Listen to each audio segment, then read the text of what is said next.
to El Ya Estás podcast live on YouTube for the first time.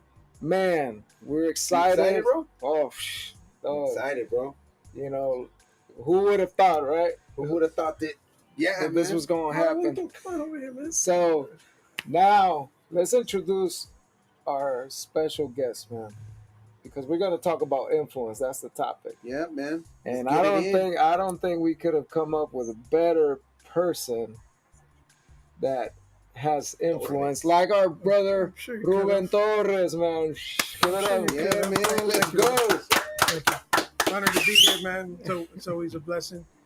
My boy Milo's back here, man. Yeah, We're gonna get Milo in the mix. For real, man. Milo, jump over here in the middle, man. Come on, Milo. Jump in. I'll sit right here, man. Oh, we got the white lens. We got the white lens on here. Yeah. I know we need that white lens. And then I want to send a shout out to Por Vida Cafe. Yes, sir. You know what I'm saying? Because sponsorship. You know, they sponsor Bro, they got the some really good coffee. Mijo, last time that I came in the morning, right? And I don't know what you did, but whatever you prepared me, bro, it had me like I want to do burpees in the parking lot. It's that crack. It's that real bean, you know. That's how I'm feeling right now, man. I'm like, it's like the diabetes is gonna be kicking in right now. Man, hey, how was your day today? Whew. It's been a rough one, man. You know, I'm just for y'all that are out there listening to this, I want you to lift up my brother Victor in prayer. You know, he's a brother who's still on the streets doing that dirt, and it's been a true warfare, yo. So, little drain of that, but I know we fight in victory, not for victory. So, I just gotta lay it all down to the feet of the Lord and let Him do His thing. But other than that, man, like, you know, just blessed to be super blessed. Just what God is doing. You know, putting all these key people in our lives. Milo, you know what I'm saying? Like, shout out to Milo who's here in the house. You know what I mean? Because God has used this man in so many ways, yo. Speaking of influence, right here. Right? Yeah. You know, and yeah. How about you? Man, bro, it's chill. Man, without a fight, bro, there's no victory. Woo! Like, how are you gonna do that, bro? Without fighting, there's no victory. Yeah. So I mean, it's scary when things are smooth, bro. To be honest, like when my kids are not fighting, bro, I'm thinking, what's going on? Like what's going on right now? You know what I mean? Like I'm used to them like having the little arguments. I'm like, my kids, okay. Like, Lord, what's gonna happen? You know what's gonna happen, but. It's okay. It's okay that the day is not going to roll out to be the perfect day. You know what I mean? Because that's what it is, man. That's why right now, look, everybody's here. This is the motive. The day, even if the day was rough, the motive was coming today, talking to Ruben. Milo's here. Fernando's here. Man, behind the mic. Man, I know we can't point a camera that way, but we got... Shout out to Dylan. Yeah, man, we got Dylan helping us out. We got Christian over here, you know what I mean? Puyaka. What about Ruben, man? What about me? Yeah, bro. Man, this is the man right here, bro. OG. All right, let me just do a little quick introduction. Yeah, go for it. Real quick, because that intro was weak. Man, bro, like, so honored to have you here. You know what I mean? Because you're an OG. Like, you were the first one that in the urban, in the urban community, you impacted with the message of the gospel. You know, like your nonprofit organization, Love Thy Neighbor, that's a commandment. You know, like love God and love people, love your neighbor as you love yourself, right? And that you put that title into Jesus, into your organization. And man, your background speaks volumes, bro. Like you work with people in the industry in the world, like Mhm. top. I mean, I remember when I first met you, it was in Tijuana. We did an outreach, Yeah, I remember that. It's good right? It was times. super Yeah, dope. We were just, yeah. I was just blessed to sit right next to you. And, we start chopping it up. You start telling me your story. And I was just in shock. My wife, We're talking about it last week about yeah, went down there with Andy Ruiz, Andy Ruiz, yeah, championship, the first Mexican champion heavyweight boxer, yeah. and dude, they gave us like the royal treatment down at TJ. Like they blocked off the. I'd never seen that done, and well, I've never been a part of that either. But they were Yeah. like, they gave us the whole like police escort all the way down to Playas. The That was they're crazy. blocking all the streets, and it was just crazy. Like motorcycle cops.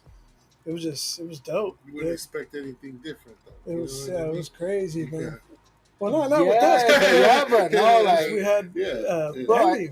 I used to run from the cops. You know Yeah. what I'm saying? They're Like, getting escorted by the cops. Yeah, it was dope, dude. but that's what happens when you give your life to God, bro. Yeah. God starts doing things Yeah. like, and I was praying before we hit down there, and I'm like, Lord, open up the ways, and you know, for the Spirit to prepare the hearts that we were gonna touch, and I was like, yo, God, like I wasn't expecting all that, you know what I'm saying? Like cops literally opening the way. Right. Yeah. So it was crazy, but going back to Ruben, like my wife doesn't like the fact that you put her favorite band on blast like that, but What did I do? What am I guilty of?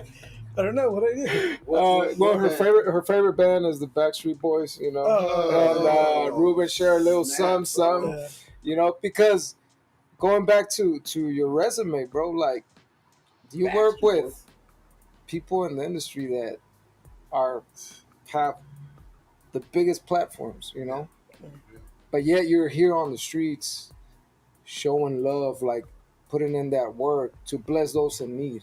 You know what I'm saying? Like I don't think anybody could be humble enough to do what you do. You know what I'm saying? So speaking of that, I think it's what we're supposed to do, though, right? Hey, But I'm in. but God lets you do those cool other things so that you can come and do these other things. Yeah. And like what you guys were talking about earlier, like Lamont was saying how, oh man, we hope to do this to inspire and motivate other people to do that. That was the same thing that we're doing with Love Thy Neighbor. Was like, man, we're hoping to inspire and empower other people to do the same thing. You know what I'm saying? Like, because it wasn't just all about Love Thy Neighbor. It's like, dude, if you got something that you could do that we're not, like, go for it, or something we could partner up with or whatever. Like, I didn't I never wanted it to be just about us or Love Thy Neighbor, like what we're doing, but like I wanted to inspire other people to go and do something, yeah, do some good in the hood, and it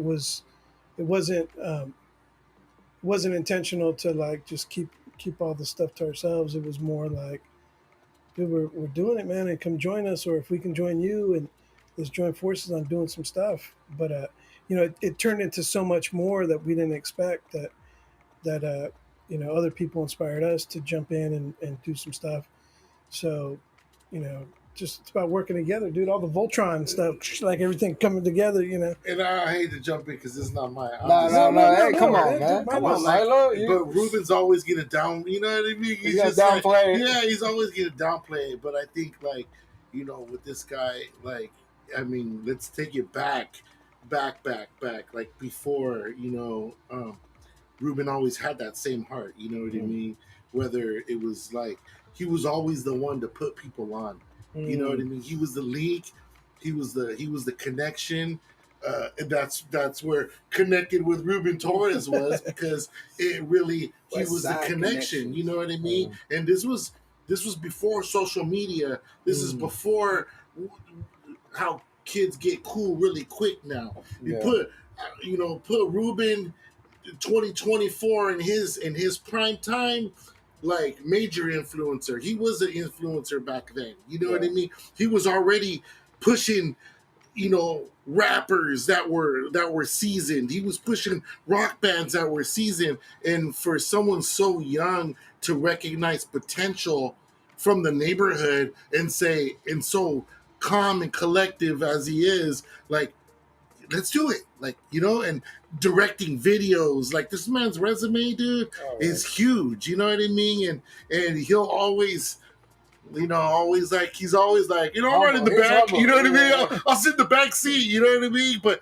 that's how Ruben's always been. You know what I mean? But Thanks, but man. he was always the front man. You know what I mean? He was the one who walked in to. A lot of people don't know this, but went to New York on a whim and walk into TRL to put the homies on. You know what I mean? Like, no one knows these things. You I know what I'm wonder. I saying? wonder if the kids Come, nowadays know what TRL is. yeah, Hey, what was the name of that caster? The dude, what was that dude? The white boy's name? Oh, at that time, what's his name? Johnny. No, No, not Carson. not Carson Daly. It was before that. Oh, Carson Daly. Yeah, it was It was Carson. Carson Daly. Yeah, it was Carson Hey, Daly. Ruben walked in there, got Carson Daly in the No, headlock. no, Dude, it was what just I mean? more Like, like growing up in New York, and like we're hustling not just like old school POD stuff back in the day, but even like Queenie and these guys. yeah. Like we're running into like Sony and just like through people that we knew that does were that, already up bro? and just trying to put the homies on. Like um, I remember going out there the first time. It was through Rescue Records when we were doing stuff, and I'd helped an artist by the name of Tone get signed to Tommy Boy, and I think that was our first big my first big link when I went out to New York, and I went out to the College Music Journal conference, and just shook hands with everybody and anybody because you just never know like who's gonna do what next. And so I just made a gang of contacts while I was out there.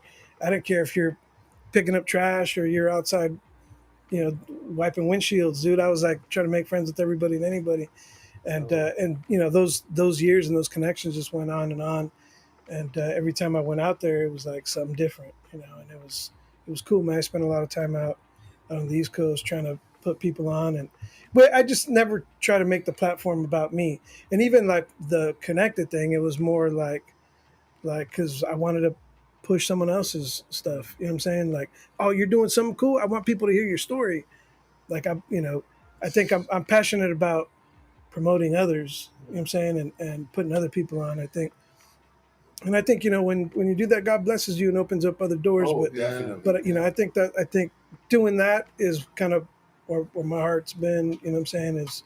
Is everybody's got a story, man. Everybody's got such a cool story, and like, dude, let's share that. Let's You share got a let's cool share that story. Bro, your Yeah. story is interesting, Ruben, because so I wrote a couple notes here. So you grew up Catholic, Yes, sir. and then your neighbor was super Christian, right? Or he wasn't Christian, he was an alcoholic, something like that. Party animal. Yeah, Right, yeah. right, right, right. Who's that? And Noah, Big Noah. Oh yeah. Wolf's dad. Wolf's Yeah. dad. so you as a youngster, you noticed somebody in your neighborhood that you knew his old lifestyle, Yeah. you saw his new lifestyle. Speak Yeah. about a little bit about that moment in time. Well, speaking of influence, um, they call him Papa Noah now, but with us it was Big Noah back in the day. So it was Big Noah and Little Noah is Wolf. He's the drummer for POD, and he's Southside legend. You know what I'm saying? Like, dude's just he created POD, and he was someone that I grew up 2 doors away from, and from him and Sonny, and Wolf was always like, he was doing stuff first. You know what I'm saying? He like had a kid first and got married first and did everything first. You know what I'm saying? But he was probably the first one that got saved.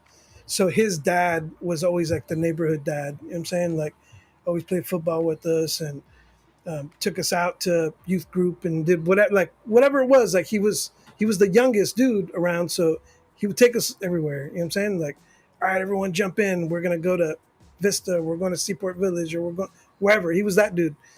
But knowing him before and like seeing him growing up, he was running up and down Maitland Avenue. He was just crazy, dude. Long hair, crazy Filipino dude, always high, screaming, yelling, partying. You know what I'm saying? And then and then he came to Jesus. I think his cousin Sal is the one who led him to the Lord. And then it was just a domino effect. Sonny's mom, everybody from there. And so seeing that transformation, like I grew up Catholic, I was an altar boy. My mama just dropped me off at church. All right, go. It's not like my parents taught me anything, any like religion, but going there and seeing, the statue, everybody standing there and doing all, like I didn't really get it, and it wasn't very personal to me. So when I seen the transformation of Noah, I was like, that's the Jesus I want. Like that seems real, whatever that is. And they used to have Bible studies and stuff at his house, and um, it was always something going on that was positive, and I was attracted to that. And probably like in early '90s, mid '90s, Wub was going to like Turkey. He was like doing missionary work. Um, like Wub was doing like big, like he was rolling with like Chuck Smith. I mean, like from Damn. Calvary Chapel. He was going down to TJ. He was going down to Rosarito. He was traveling like the world with some heavy hitters. Dude, he was going down to TJ by himself with Chuck Smith, dude, Papa Chuck, and just going down there and just witnessing to people. Did you meet Chuck? Just briefly, like I didn't know him the way Wub knew him. You know what I'm saying? Like, because it wasn't a big deal to me back then. It was just like, just some church guy. I don't know, you know what I'm saying? So it wasn't like a big deal. Like if I was to meet him now, like it would be, whoa, rest in peace. But Yeah, but you know what I'm saying? Like the big deal part of it, it wasn't a big deal to me. And so I remember when Wolf went to Turkey, I was like, man, when Wolf gets back, I wanna ask him to teach me that. I wanna do some of that. And I don't think it was until like I think maybe '95 or something at that point where I was finally like, all right, I'm gonna try this Jesus thing. And then the journey from there begins, and then it's been up and down. It's been wild and crazy, and Roller I step coaster. away from the Lord and I do my own wild and crazy stuff. Then I come back and I'm like, what was I doing? But it's been a crazy journey, man. It's been a crazy journey, and my early steps of walking this journey with the Lord, man, started there, and I would say I'm fruits of their labor, and the influence that Wuv and his family had on me, Sonny and his mom that they had on me. Um, I think I'm fruits of their labor. Where if you know Sonny's mom in heaven's looking down on us, saying like, "Those are my boys right there from Maitland." You know what I'm saying? Like that they can be proud of. That my mom could be proud of. That people could be like, dude, the influence trickles down, man. And yeah. sometimes, Oh, 100%. you don't realize the influence that you got Yeah. until you hear stories like this, because I'm sure Noah didn't. He wasn't set out to influence us like that. He just was being him, and he was just letting God use him through what everything he went through. You know what I'm saying? And now here I am, and Barry Logan sitting talking on a podcast about the influence that another man had on me. You know what I'm saying? And he That part. and I don't even tell him enough, so he probably doesn't even know this. And hopefully, I could send him this and be like, "Yo, homie, Yeah, like yeah. check this." But we all influence somebody. Yeah, we You know do. what I'm saying? And I don't care if you got 10 million followers, 10,000 followers, or 10 followers. Like we all influence somebody. You know what I'm saying? And it's Yeah. how you use that influence that is the key element to what we do, because we can steer them this way or we can steer them that way. And it's like, well, what are you doing with it? What are you doing with the things that God gave you? What's in your hand? What are you doing with that? And people are looking, man. People are looking, even when you think they're not. You know. So going back, we like to talk about the good and the bad here, right? Yeah, Because man. the whole purpose here is to be transparent and to show people the human side, right? We don't want to be like super spiritual and make it a seem like it's all good. Yeah. You give your life to Jesus, and it's No, like everything's gonna be all good and yeah. dandy and gravy, right? So you talk about how you ended up with in the industry, right? Like the music industry and working with all these big artists, and how the world influenced you, right? Because yeah, you were influenced to follow Jesus, but yet Yeah. you went into the world and the world influenced you, and speak about how that impacted in your life. To being in the industry, it's a lot easier to be All it pulled. is influence, no? Like one Yeah, influences the other. yeah, Like there's vibes, stuff yeah, grows man. organically. You know what? Just real quick, like just thinking about the word influence, in the dictionary, it's like a reflection, like your neighbor, right? Without him knowing, all he was doing is being himself. He was Yeah, in love with yeah, Jesus, yeah, and that's why sometimes we have to be careful the way we act. yeah, You know what I mean? yeah, And it's like my dad. If you picture about our dad, our parents weren't perfect. Come on now, they weren't perfect, but the for little sure. That's for things sure. it influenced us as kids. Yeah, How we spoke, what music we like. I like all my yeah, mom's music. You know what I mean? And it's like, and yeah, it's organically, and yeah, it's like almost there's a two-edged sword on this subject because if you think about it, so the person who gets influenced has to allow it as well. You know what I mean? Yes, we see the influence, but you got to allow it, right? And the industry, like everybody has to allow it because that's what's trendy. Yeah. You know what I mean? Like it's trendy. Oh, like for example, like music, right? Like right now, for a long time it was trap, right? For a long time it was trap, trap, trap. And right now, what's hitting harder than trap? Corridos, tumbados. Like people listen to it, you're like, whoa, because it becomes an influence and it becomes trendy and it's an image of what's going on. Like you just said it. You don't know who you're influencing today. yeah, Like the gabachos know who doble P is, you know what I'm They know saying? yeah, who Peso Pluma is, yeah, and they don't even speak Spanish. yeah. And they Well, singing the man, words. I think the the the the way the perception, the way you look at things too, makes a big deal because are you allowing someone to impress you, or are you letting someone influence you? And Okay. you know what I'm saying, and it can go both ways because you could be someone could bust a verse or do whatever, like you're impressed by their work ethic, or you're impressed by the way that they work in the studio and the way they write their lyrics. So that, but are you going to let those lyrics influence you? Mm. Are you going to let what he does influence you? Like if we're ships in the ocean, right? We're ships in the ocean and we're surrounded by water. We're good, right? Because we're in the world.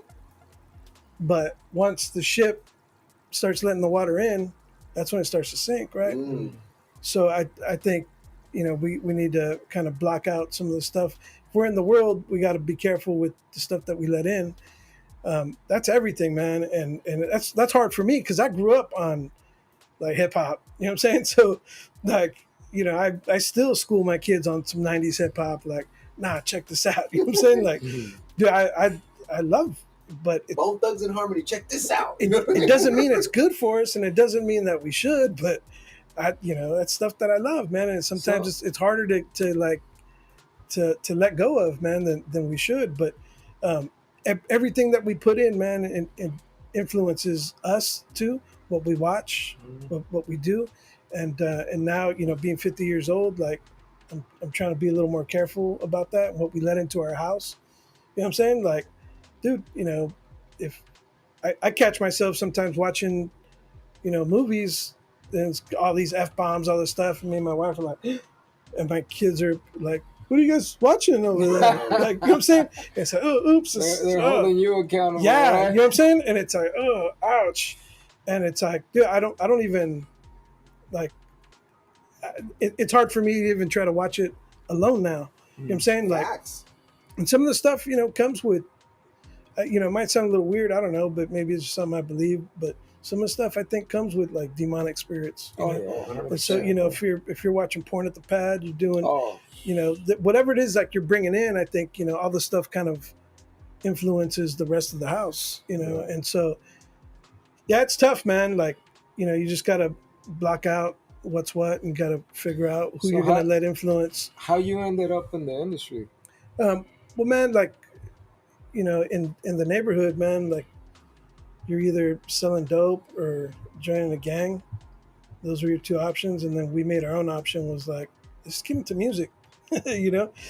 And so my biggest influence, I think, in middle school, I went to a dance at Montgomery Junior back then, and there was a group of DJs. They were called the Brothers and Cousins, and so I was like, oh, these dudes are sick, and they were playing instrumentals and they were cutting and doing, and then all of a sudden you see this Guamanian dude and this black dude come up, and they start rapping. They sound like Run DMC, and I'm like, what is this? And then they were like, oh, it's the Legion of Doom, and I was like, what the crap is this? Like, what? It sounds like Run. I love Run DMC, and you know what I'm saying? I was just blown away, and that was my introduction to Legion of Doom. And then I would always like be on the lookout for them, and I was always like to me they were like, you know, like, dude, that's it. That's what I want to do. That's what I want to be. I want to. And then I linked up with Mike Ski, which was their youngest, the youngest brother. But you rap? Because I heard you rap. We'll get to that part. Okay. But I did rap. I was in a group. Shit. My boy Paco Manson, you sent him the shirt. Yeah, we're in a group stuff back in the day too, and but you know, seeing that influence of the Legion of Doom and what they could, I was just like, how can I learn what you guys are doing? Like, so they brought us on as like the little homies, and while they were creating cassettes and records, we were the guys going to like the warehouse. You guys remember the warehouse back in the day? You Oh, too yeah, young- yeah, too yeah, young the for all record- that. Yeah, the record store. Yeah, Yeah, we're I going love to Music going there, Trader bro. and Like a the tower. warehouse. Yeah. And we're delivering all the stuff for Yeah, I them. You know, the remember that. posters and all the stuff. I miss that stuff. And we're man. doing all that stuff, man, and just trying to help out and just trying to learn, and then Mike Ski was making beats, and then you know they started doing stuff as the Legion of Doom, putting out records and doing all that, and we're just trying to learn, you know, and so we started rapping, and Mike Ski was making beats for us, and we put out some stuff, cassettes back in the day. We put out some cassettes,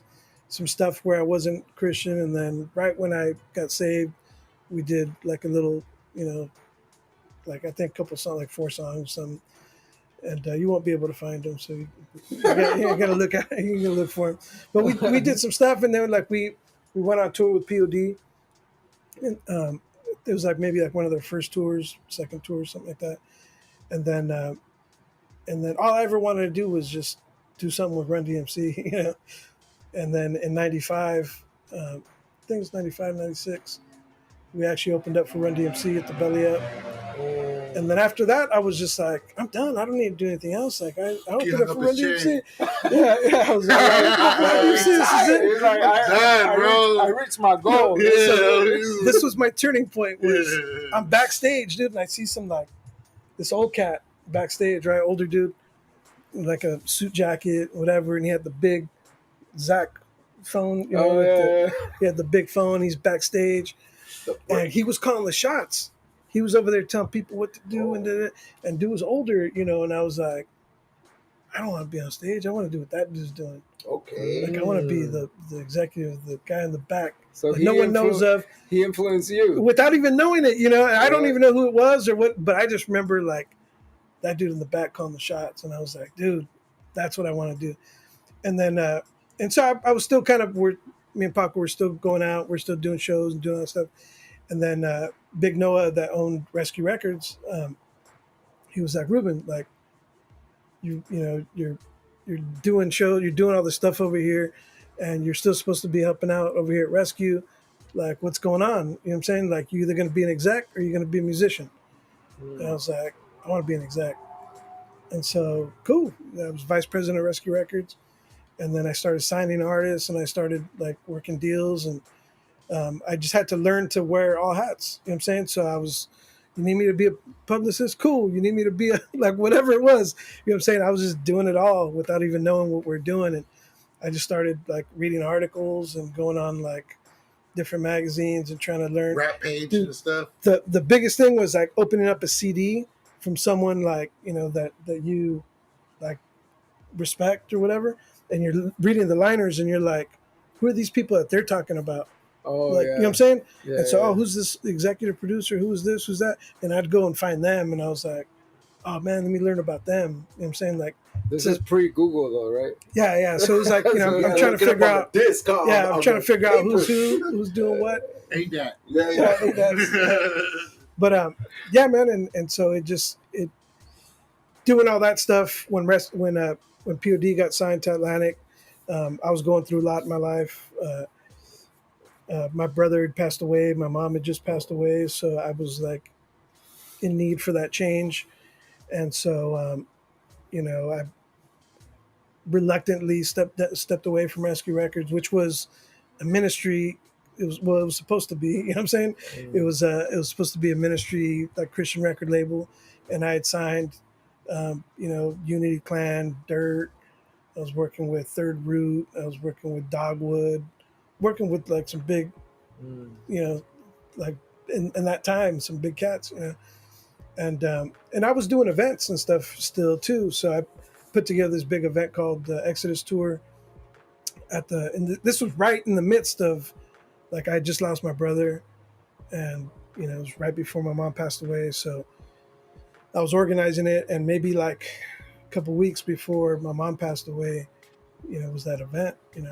Um, so I was just and this was big, dude. This is at Qualcomm Stadium, Oh in the wow. we rented out the parking lot Jack at Qualcomm Murphy. Stadium. Yeah, Jack I'm gonna Murphy's Jack right crack, there. Murphy bro. at the Don't time. mention the Yeah, it was Chargers, Jack bro. I'm gonna Murphy, crack. and so Don't mention the we Chargers. had we had lowriders, we had graffiti artists, we had break dancers, we had uh, rap artists, we had bands, we had everything that was impacting the culture. We call it the Exodus Tour, and I'd already been doing shows and been doing events, but it was kind of on a smaller scale, and there was some stuff that we're doing that was secular, but I'd always been about the events. What I'm saying? That was always a big deal with me, bringing people together. And I think kind of that's where God is really giving me influence to bring people together like that. But so I stepped away from Rescue Records, and then my boy Devin DeHaven with Fortress invited me to come up and be a producer for Fortress.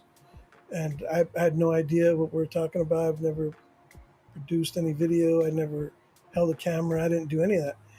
And then we landed a deal with. I mean, I'd done a bunch of like smaller music videos that I produced, right? So that I put together, um, and then kind of directed some stuff, and everybody from Mad One, Mitchy Slick, Triggeration Station, um, Lil One, Night Owl, Shiesty, all these. Oh, the So I was doing all that stuff. SD legends, right? Yeah, it's all the Chicano legends, and then we got a contract to do the Still Paying Dues DVD with Rescue Records. I mean, with the Atlantic Records. So, they were giving us a good chunk of dough to do that. And so my boy Devin was like, "Well, how much do you want to make off of this?" And I was like, "All right, well, if I can make this, that'd be cool, And he's like, "All right, well, if you want to make that, then you got to go shoot it, and then you got to go out and travel with the guys and go." I'm like, "What? I'm not gonna shoot. I don't know nothing about shooting." He was like, "Because if we're not gonna pay a camera guy, then you gotta, go." And I'm like, all right, give me the camera, let's go, And so ended up jumping on tour with POD, and then we did this Still Paying Dues DVD, and that was the first time me shooting anything.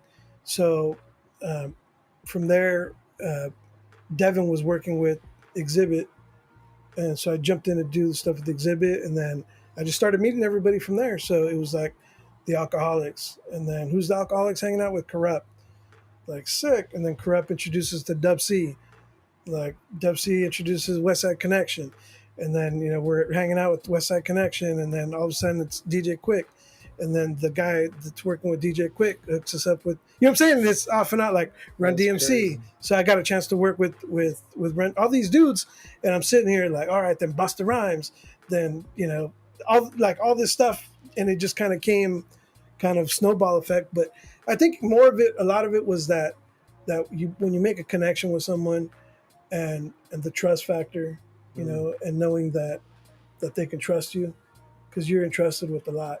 You know what I'm saying? Like, you're holding a camera in some special moments, some private moments, some stuff where they know you're not going to go put this video out somewhere else or do something else.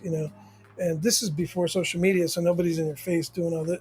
It was just, it was the trust. You know what I'm saying? So I spent like with some of these artists, like over a year. You know what I'm saying? Like Papa Roach is probably like a year and a half. DJ Quick was like a year and a half. Papa Roach, bro. Yeah. Man, I haven't heard the name in a long time. Oh man, those dudes are still doing it, and they're doing it big. And those guys brought me in and treated me like family, like brothers. You know what I'm saying?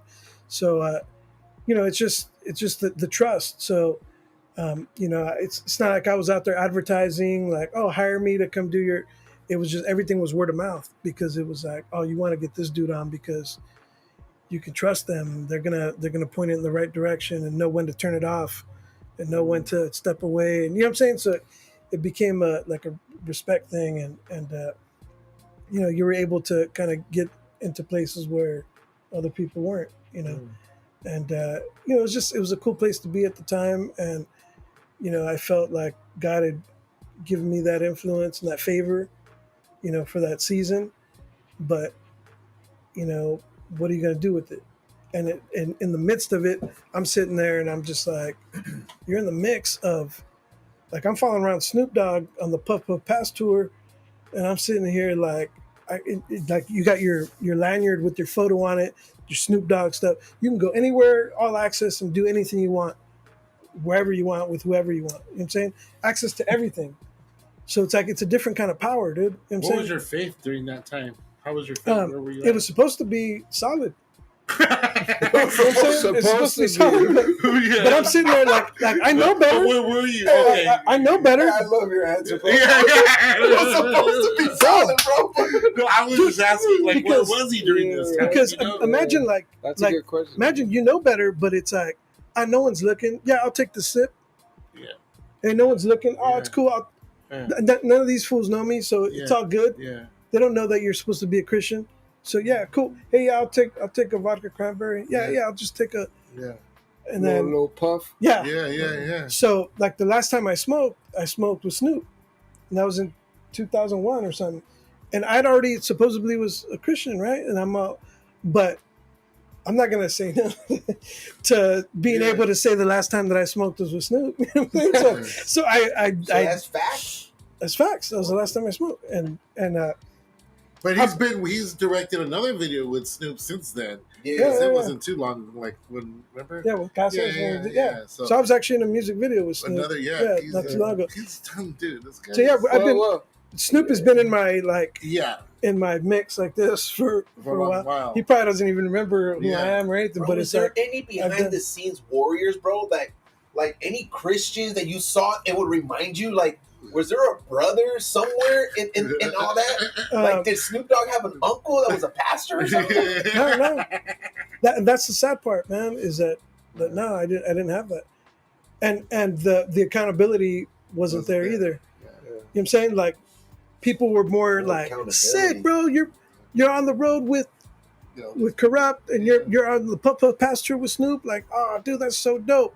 Not like, hey, bro, like make sure you don't get caught up.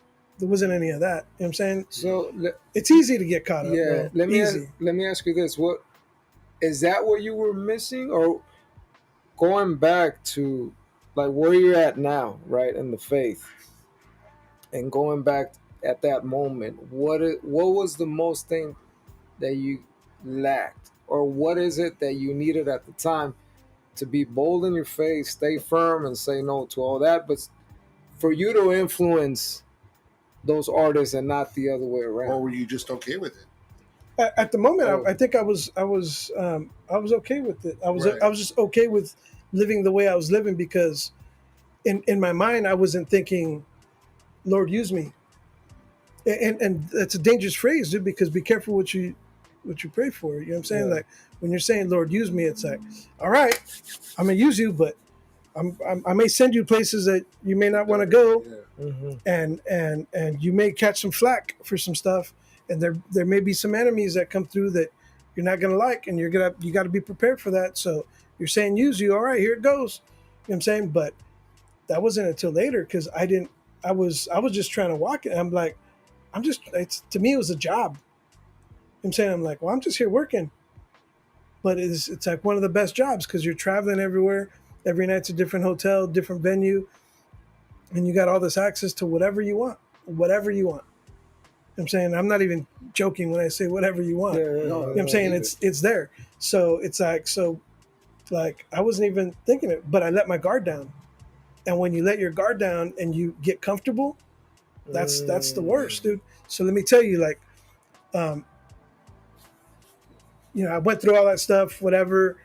Uh, I was telling you guys before, like my wife and my family and my kids were low on my totem pole. You know what I'm saying of like on my Priority. on my scales of priority, and it's like I'll do this all about me, putting my name on stuff, uh, then God, then you know what I'm saying, and it was like Oh, everything so else was way so down. this became an idol for you. Yeah, because you're dude.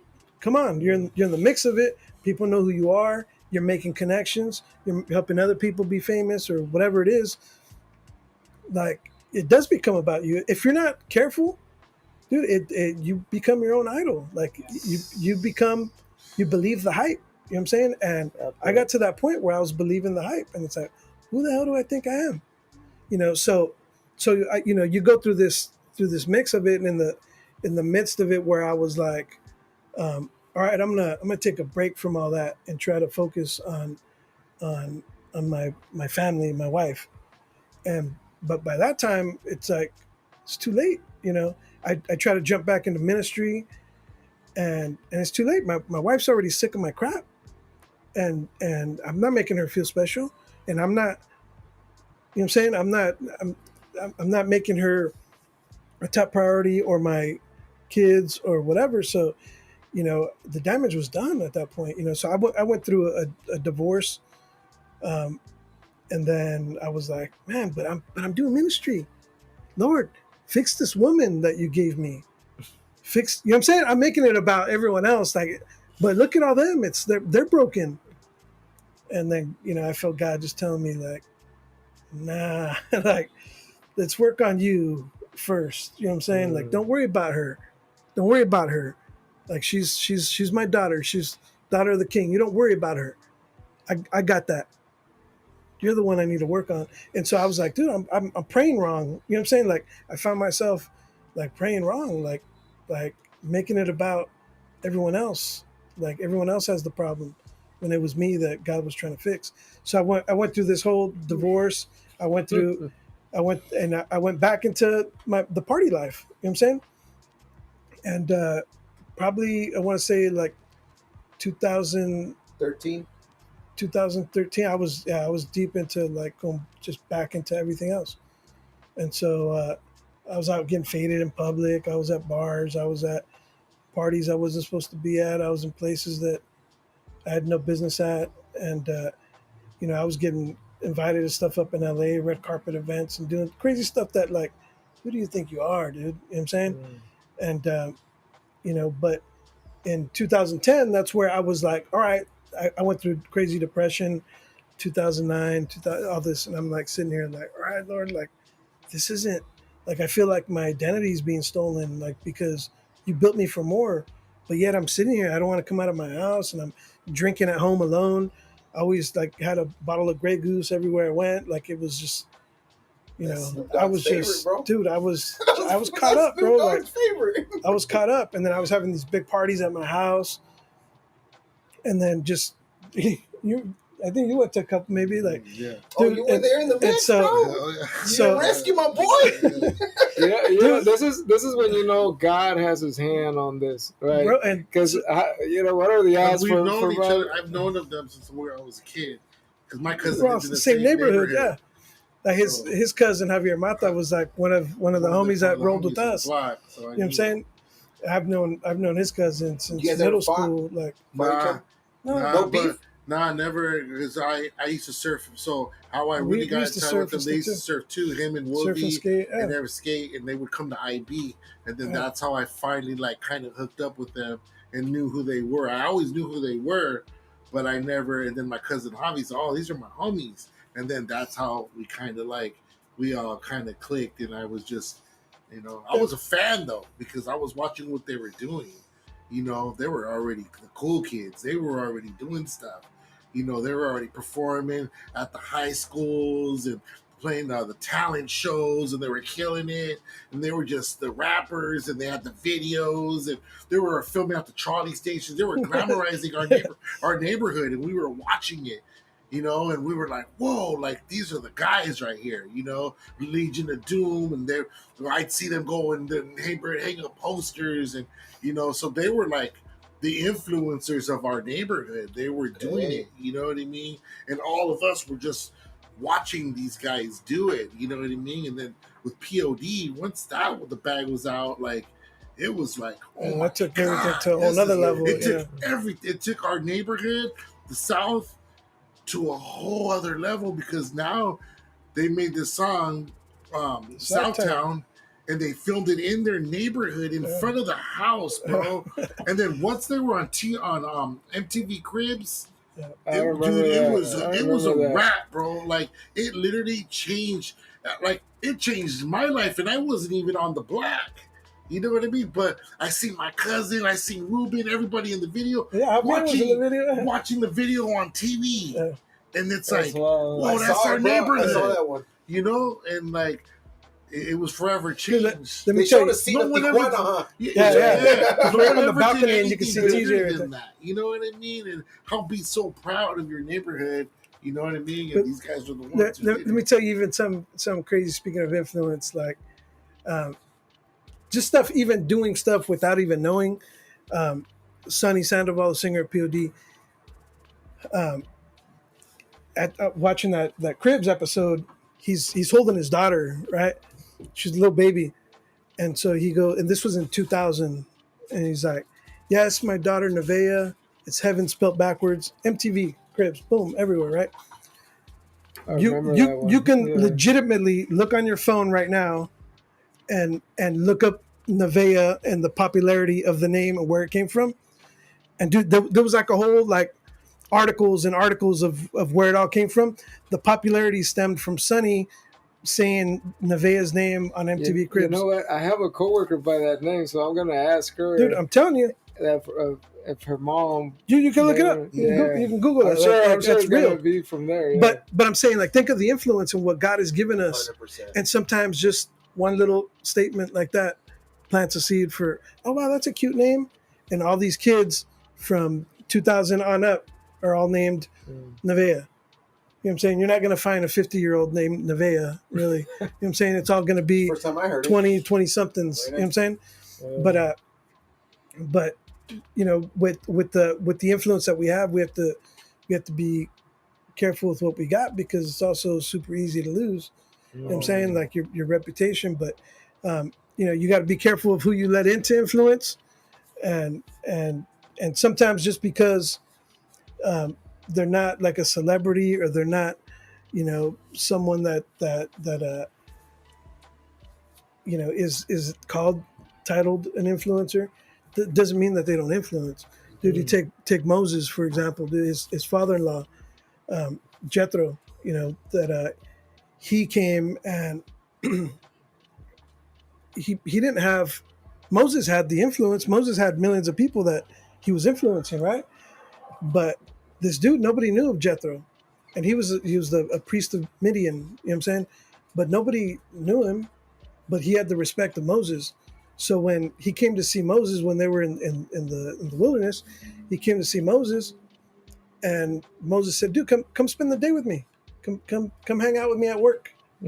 Right? And so he comes and he sees Moses is like the judge of people's beefs, right? And they're bringing him all these beefs, and like, so and so, and he's over here like all the quarrels, millions, dude, beefs, right? And so he's sitting here, and then at the end of the day, like, Jethro's like, Moses, this thing that you're doing is not good. Not necessarily that it was evil, but he's just like, it's not good. Like, you're gonna wear yourself out. You're gonna wear out all these people. Like, it's not good.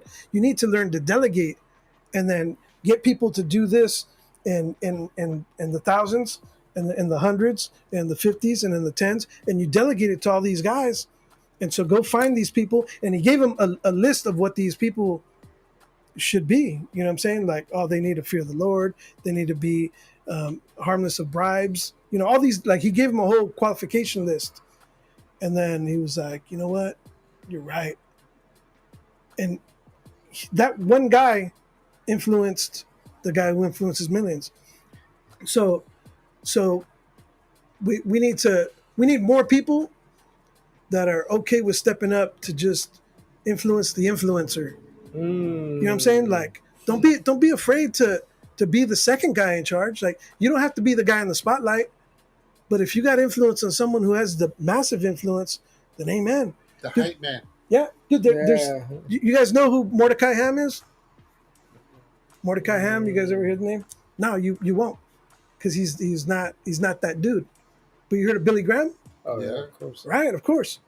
Mordecai Ham is the guy who led Billy Graham to the Lord. We need more Mordecai Hams. 100%. Or, or There's Andrews, right? Like Andrew dude, who it's right there. called Yeah. Peter, right? Yo, Peter, you need to check this Jesus guy Uh, out. there's a lady named Ethel Kerr, and she, my boss, which is Morris Cirillo, where I work at the Legacy Center. There's a lady named Ethel Kerr that met Morris Cirillo at an orphanage, and she led him to the Lord. And they asked him to denounce Jesus, and because it's a Jewish Orthodox orphanage, and he was like no, I'm in love with Jesus. I'm not gonna. And so they kicked him out of the orphanage, and she took him in to go live with him. When he got kicked out, this man went on to influence and impact the world on a global scale, on a global level, impacted millions upon millions of people. But if it wasn't for this lady coming up and sharing Jesus with them, like sometimes you got to be the one that influences the one that influences millions. You know what I'm saying? Like, Or even as parents, bro. Speaking of that, this just hit me right. As parents, we can influence someone. I mean, we're always going to influence no matter what, if it's good or bad, right? And if we influence our kids to do good, right, then they could be someone who can influence the for world, sure, right? for So, sure. What it's more about your actions than your words. mm, You know what I'm saying? Because let me tell you, man. Like, if remember the DLC, no one can do it better. You know what I'm saying? oh Like, yeah, dude's just sick, right? But he gets in a car accident. Now he loses his voice. yeah. And he sound all raspy, right? Lost his voice. So imagine if that happened to you guys, happened to us. If we get in an accident on the way home, can't talk no more. How are you going to preach the gospel? How do you do that? You got Through it your through actions. yeah. Through your actions, right? So always preach the gospel. Sometimes use words. Mm, You know what I'm saying? I So love that part. that's what we're doing with. Sometimes use words. That's what we're trying to do Yeah, through Love yeah. Thy Neighbor. You know what I'm saying? Was like, dude, this is faith in action. This is we're just trying to love on people, and all those things that Jesus said that we're supposed to do. You know, when I was hungry, you gave me food. Well, we went out and fed the homeless. When I was naked, you gave me clothes. But we did all that. When we went to go see the widows and the orphans and TJ, we went to the prisons. We did all the stuff. You know what I'm saying, that we thought Jesus was supposed to. Here it is. Here's the lineup of the things that we're supposed to do, but it has to be through actions. Yeah. You know what I'm saying? I'm not saying like that's what gets you into heaven. I'm just saying we people are influenced by what you do more than what you say. You know what I'm saying? Let me ask you this, bro. Would you say that's the reason why the church doesn't influence the world? Because it seems like it's been the other way around. I think we've been in a situation where a lot of the men that are supposed to influence have been wussified. You know what I'm saying? And Like then what? they've been like wussies. Oh, You know what I'm saying? Like they've been wussified, man. I And never it's heard like, that word. I was like, dude, what? you What does like that they're mean? not stepping up to do what the right Too thing many is. words, right, mijo? Too many words, Dude, not enough action. Dude, did you hear about what happened this weekend at that men's conference? I'm not sure where it was at, but it's called like Stronger. That men's conference. John Lindell he put together this men's conference. It's a big old thing. Like they had a monster truck and they had all this like for all the men. Yeah. So it was like in a big freaking arena, dude. It was huge. But in the midst of this, there's a huge platform on the stage, and there's a pole, and there's a guy takes off his shirt. He's all chiseled up, takes off his shirt, starts doing circus acts, and starts doing stuff. He gets on the pole and dancing or whatever it is he does. Takes the sword and does the whole thing, and it's like what? Like why are you bringing a stripper pole and a thing to a men's conference and having this dude take his shirt off and do this, whatever this is? You know what I'm saying? Like, I don't know. Dude could have been a circus act and he was doing it, but like, what? How does that edify the body? How does that Mm. edify? How is anybody that doesn't strengthen the men? You know what I'm saying? And we've allowed all that to enter the. Now here's the church. We're allowing all this stuff to enter here, and it's like, bro, like where do we draw the line? Like, might as well have done the drag show. Might as well have done all that. You know what I'm saying? Like, I don't know, but so there That's was the a way. pastor that I don't always agree with either, but this guy Mark Driscoll. So he came up and he was like, dude, this the Jezebel spirit has already been here, Mm. and this dude came up and he took his shirt off and danced on a pole and swallowed a sword, and like, this ain't cool. And I'm just calling it out, man. This ain't cool. And the pastor's like, all right. The main guy will put it to, all right, this comes to an end. You need to stop. You're crossing the line or whatever. And they kicked him off stage. You know what I'm saying? So dude walks off stage or whatever. I guess later on they, made up and they brought him back and, they hugged it out or whatever. But it's like, that's the stuff that we're letting into the church. So when you're saying like allowing the church to influence us or we influence in the world, it's like, dude, my dad always told me there's two types of people in the world, those that hurt and those that help. So Ooh. you're either influencing or you're being influenced. Which one are you? You know Mm. what I'm saying? Are you allowing yourself to be, and the word tells us that you're going to be known by your fruits, right? So what kind of fruits are you producing? How are people seeing you? And even the perception of how people see you. You know what I'm saying? Like, Yeah. where are you at the right place at the right time? Are you in the wrong place at the wrong time? Are you at places you're not supposed to be? You know what I'm saying? Like, all that stuff makes a difference. Like, because with the single drop of it's gonna be like, that's Fugazi. That's not real. His walk, his talk, everything has been, that's not real. I don't want to.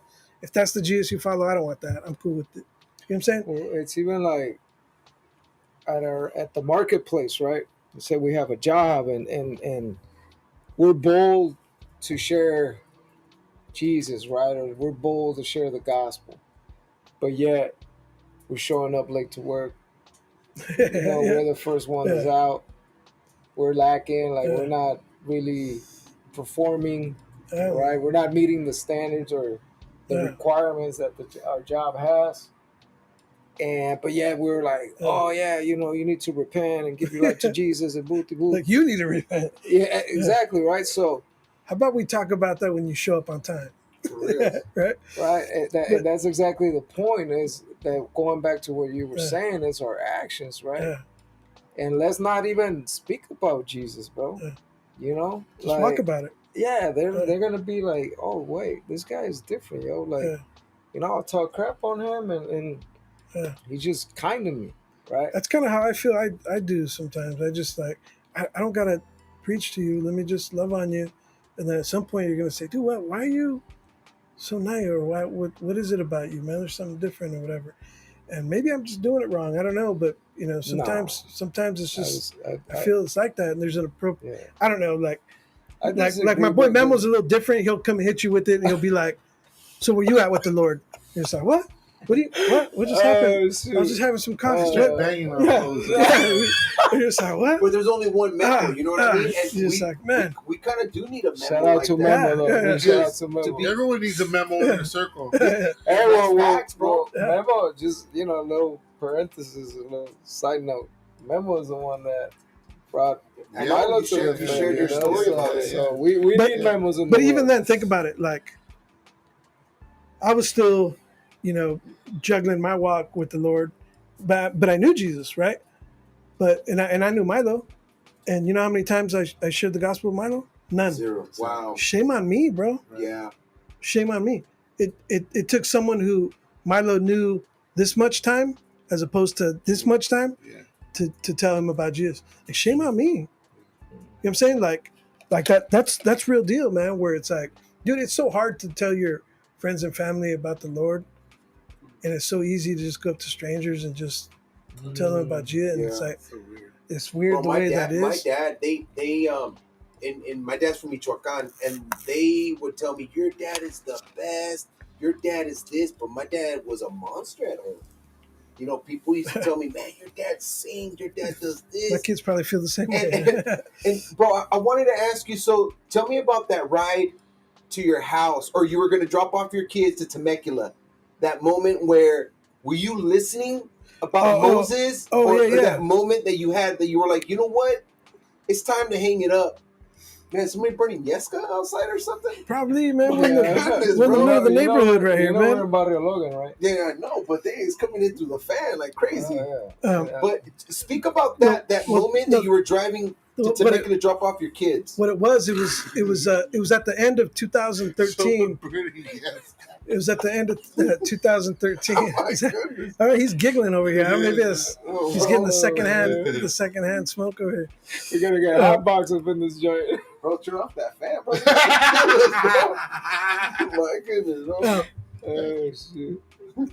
It was towards the end of 2013, and I had already I'd been I was playing, bro. I'd been partying it up like crazy, and Milo let me do a bunch of events over at his spot, and I was just getting faded all the time, but I was like just with it, and people were like, "Yeah, aren't you supposed to be a Christian?" I think really the one who called me out on it was Young Sick. I think Young Sick hit me up. He was a rapper, and I think he was probably like the only one who like, "Hey homie, I thought you're supposed to be a Christian. Like, you know, you're over here faded." And all. I was like, "Yeah, man, I'm just taking a break right now, man. I just need to take a Calm break." down, Memo. Yeah, Say you're taking a break. But so like, I think he was the only one like calling me out on my crap. You know what I'm saying? And God bless his heart. and everyone else was just kind of like letting me ride with it because they knew I was going through pain. They knew I like this divorce and I was hurt, and they knew like I was going through stuff. So it's like, let's just let Ruben go ahead and have his Belvedere and have his Grey Goose and let him do his thing. You know, like I got to the point where like one of my birthday parties was sponsored by Belvedere. You know what I'm saying? It was like What? I got to that point, dude.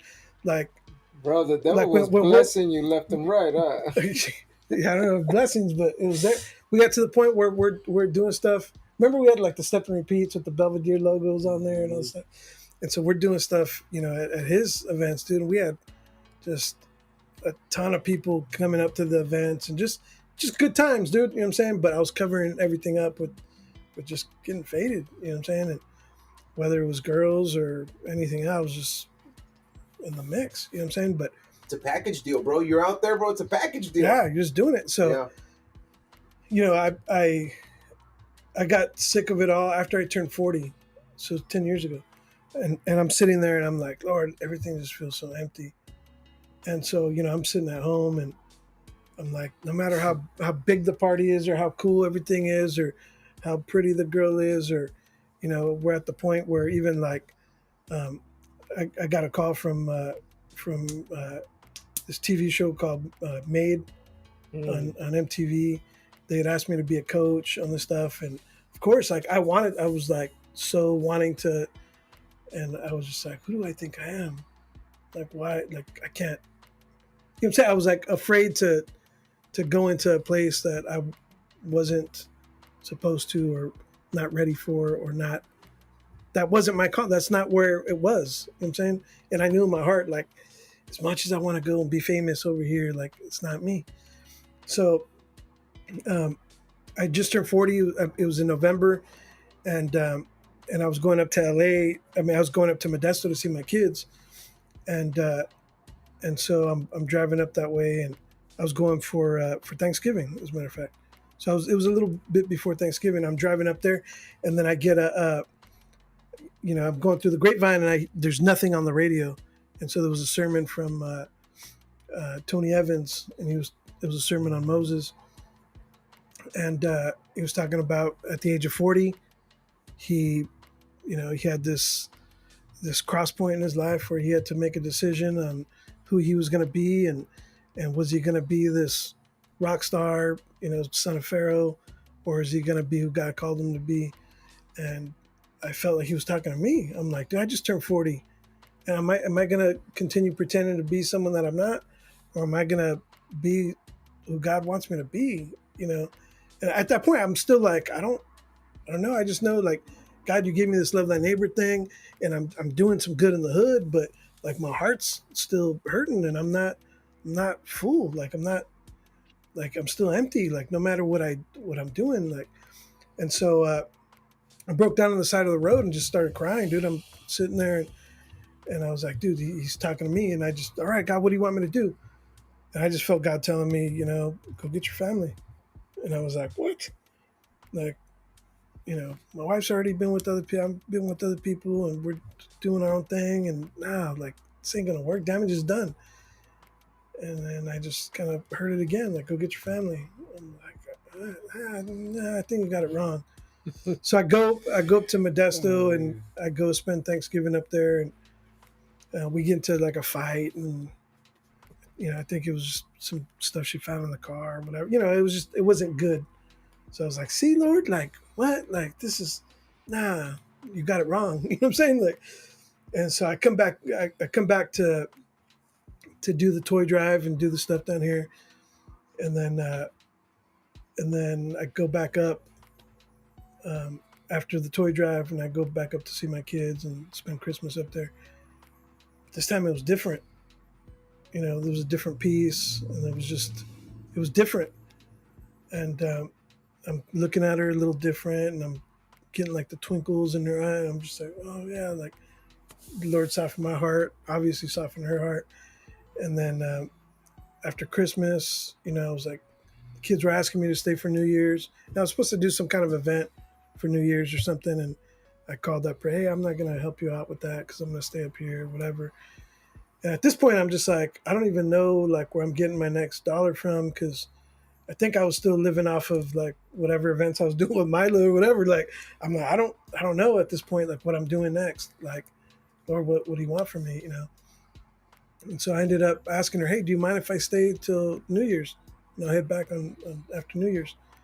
And then that ended up staying even longer, and I'd asked her, hey, like, what if we try another shot at this?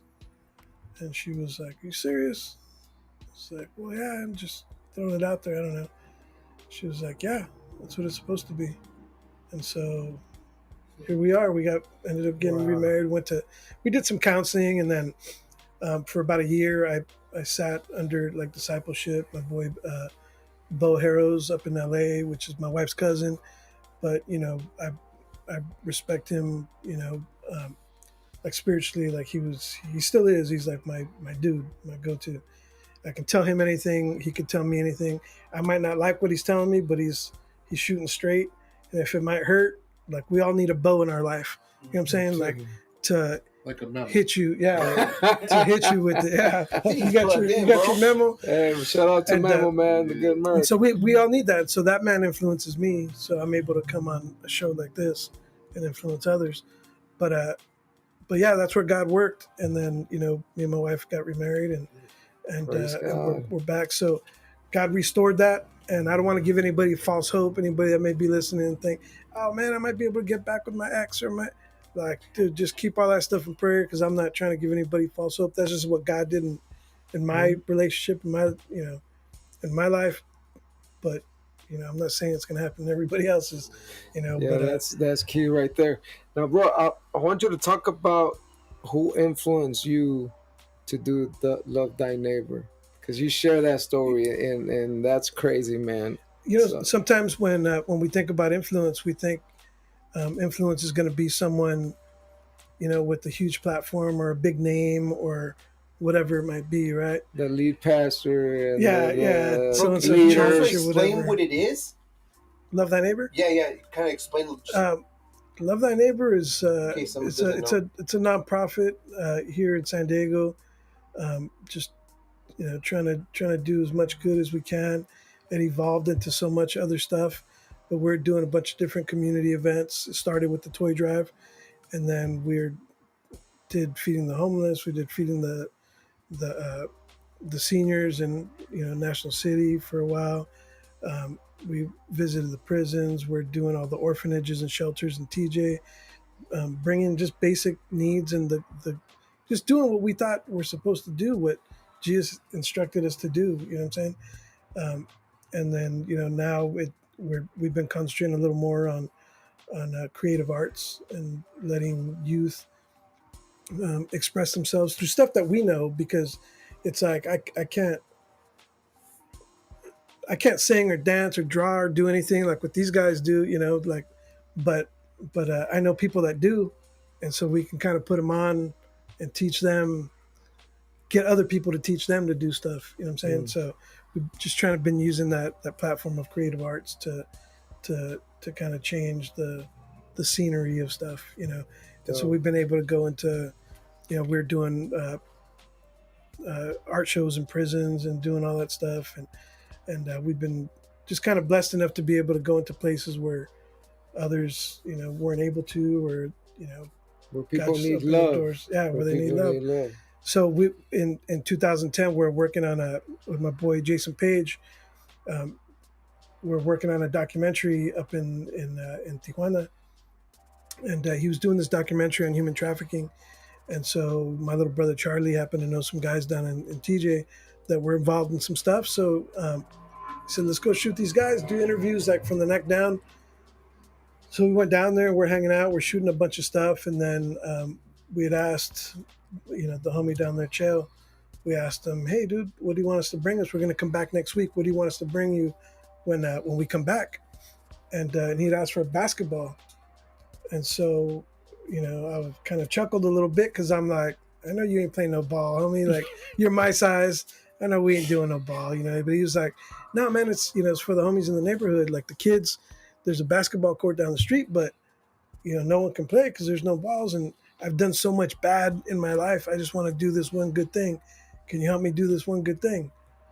And that broke me, dude. That planted the seed for everything, but that broke me because I'm like, I'm a, I see that I'm a Christian. I tell people that I'm a Christian, but yet this guy's the one wanting to help people. And we're sitting there and we're talking to the dude, interviewing people. People are coming knocking on his door, on his window. He had a little cutout on the screen, and he's just handing out like little Sex. bag, yeah, little baggies and little stuff. And He's hustling. while we're still sitting there talking, They and call them globitos, no? yeah, the little globito, yeah, yeah. yeah. Yeah, tweak. And so he's slanging tweak right in front of us and doing all, and so we're sitting there like some people would count this guy out, like, oh, he was deported, he's from LA, he's selling dope, he's connected to all these cartel guys, he's doing all this stuff. And so you wouldn't think that a guy like that would influence someone who says they're Christian to do something good. You know what I'm saying? But that's where it was, man. God can use anybody, bro. God used a staff in the hand of Moses. God used a donkey to speak. God told Moses to hit the rock, and water came out of the rock. You know what I'm saying? Like, God can use anybody. And Moses was a murderer, right? I mean, Paul, dude, Saul, Paul, David. dude. I mean, if God can use those guys, like, why can't he use us, right? He used that guy and then I don't even know if he realizes this guy Chell, if he realizes the impact that he's had on like upon thousands of people. You know what I'm saying? Like up and down like the coast, like literally. You know what I'm saying? It's like all the way up to Oregon. You know what I'm Across the saying? border. Yeah. Across the border. It's like he probably has no concept of how God used him, to do all that stuff. And so that planted the seed for everything right there. And influence has always been the key. And so, everybody that we've worked with, we've tried to like influence it. Like, hey, you don't got to be with Love Thy Neighbor. Like, go do your own thing. If God can use you, go somewhere else to do something. Like, by all means, bro. Like, let's grow this thing. You know what I'm saying? I think by the second time that we did the Love Thy Neighbor event, we're getting packages sent to Milo's spot from like Arizona, from Texas, from Vegas. And so that's when we came up with like movement, Love Thy Neighbor movement, because I think it was Milo that was saying like, dude, what'd you do? You turned this thing into a movement. You know what I'm saying? It was like, you got people sending you stuff from all, like, what are you doing? I'm getting packages over here. You know what I'm saying? It's like, sorry, man. I didn't mean it to He be. had not one bike, not 20 bikes, like hundreds of bikes. What? I had a warehouse that was probably about 5,000 square feet, and he filled the warehouse, and then they had to get a container, Yeah, we got to and then continue. he filled the container, and I Damn. was just like, and I think it literally took a month, like a couple months, to Clear. like figure out. It was already like everybody was hooked up, every organization. So he did his Love Thy Neighbor stuff in Tijuana, everybody, and then he was like, "Bro, do you like?" Asking people, do you guys have any organizations? Any families, they churches, started, anybody need anything? yeah, they were started like, then they started giving more stuff to other organizations and stuff. That's how much stuff that they were getting, bro. And he's like, Ruben, you got to get the stuff out of the. We got Ruben had places, a we got stuff, team. you got to get the stuff out of here. It's been like a month and a half. Get the stuff, you know what I'm saying? Yeah, but I mean, It's you like, know, I'm trying, bro. Yeah, Like, it's just, but he had, but then that was the thing. Ruben had a full team. Like he had people show up. He had when it was go time. He had, you know, when people were showing up hours before, it looked like already 30, 40, 50 people that were just following Ruben's lead. You know what I mean? So it was like, Well, he's been producing for so long. For him, this is nothing. yeah, Like, hey, bro, Make it it was happen. like Yeah. organized crime. You know what I mean? It was like, you know. we were smuggling stuff into Mexico. They were Oh, smuggling, facts. yeah. You know, That's ahora how. no. That's Big it. That's time. the first Love Thy Neighbor. Not that this is crazy, but that's where I met my wife. Is that The Ruben- second. No, the first one. The first one at the spot. Yeah. That was the second one. Oh, the second one. So the yes. first one actually, Gato helped us smuggle into the first one. Yeah. So she said, "Hey, I'll help out with the second one." The second one we had it At at Milo's spot, and that's where that's how we met That's Gato. how I met. Like Really? that was Yeah. Ruben's homegirl. That's crazy. You know what I mean? Oh, word? Yeah, you know, Ruben, and then she came. She was a little. She was one of the elves. You know what I mean? Her and her family were smuggling into Yeah, TJ her too. friend, they were already Dude, we had- helping out. We had That's people that would come up wild. to the spot, boom, pull up, we'd load up their car, and then we'd give them like the rendezvous spot, like, okay, meet us here at this place. Yeah, And bro. boom, and we They load up were, their like, cars, doing and boom. If And the so, Tijuana catches you, we don't know you. yeah. The straight smuggling into Tijuana, bro. There's an article like in the That's Reader crazy. calling us the toy smugglers. Oh, word? Yeah. Dude, That's like crazy. that, bro. So, That's how big he was You doing. know, and then I was just trying to figure out like how do we get people to come to these things, right? So like the first one we did at Nitty's in front of the tattoo shop in Chula Vista, which is now the standard is it's a Checho. Checho spot. But you know, we're just trying to figure out how to, you know, and I'm like, so I hit up my boy Beto Perez. Mm. And so I was like, dude, just come and DJ and just talk about it on air. Just tell people to come to the thing, whatever. And I had this little reggae band play, and I was just putting it out on Facebook and stuff. Like, dude, they come drop off your toys, clothes, whatever, new, used, whatever. Just come. And so that was the first one, and it was like, we had to throw away a bunch of stuff too because people were bringing garbage. But the second one grew even more, and I think we had Carlos Paez play. We did it at the spot. Milo gave us the spot, and it was like, it just like grew bigger huge. and bigger from there. And And he More went than to 1,000 people showed up. I think throughout the whole thing, Yeah, like not all at once maybe, Yeah, but throughout the whole thing. The whole event. And then, you know, the news started showing us love after the second one, so we were like on 51, KUSI, yeah, and then Fox 5 in and the all morning, these they things. came in the morning. They did a whole day segment on it. Remember? They Yeah, showed yeah. up in the morning. They did a live So- morning show. He was just like, it was blowing up fast, bro. And then I That's how think you know God's hand was on it because Oh, look, yeah. mira, Absolutely, all the gifts that showed up, bro. bro.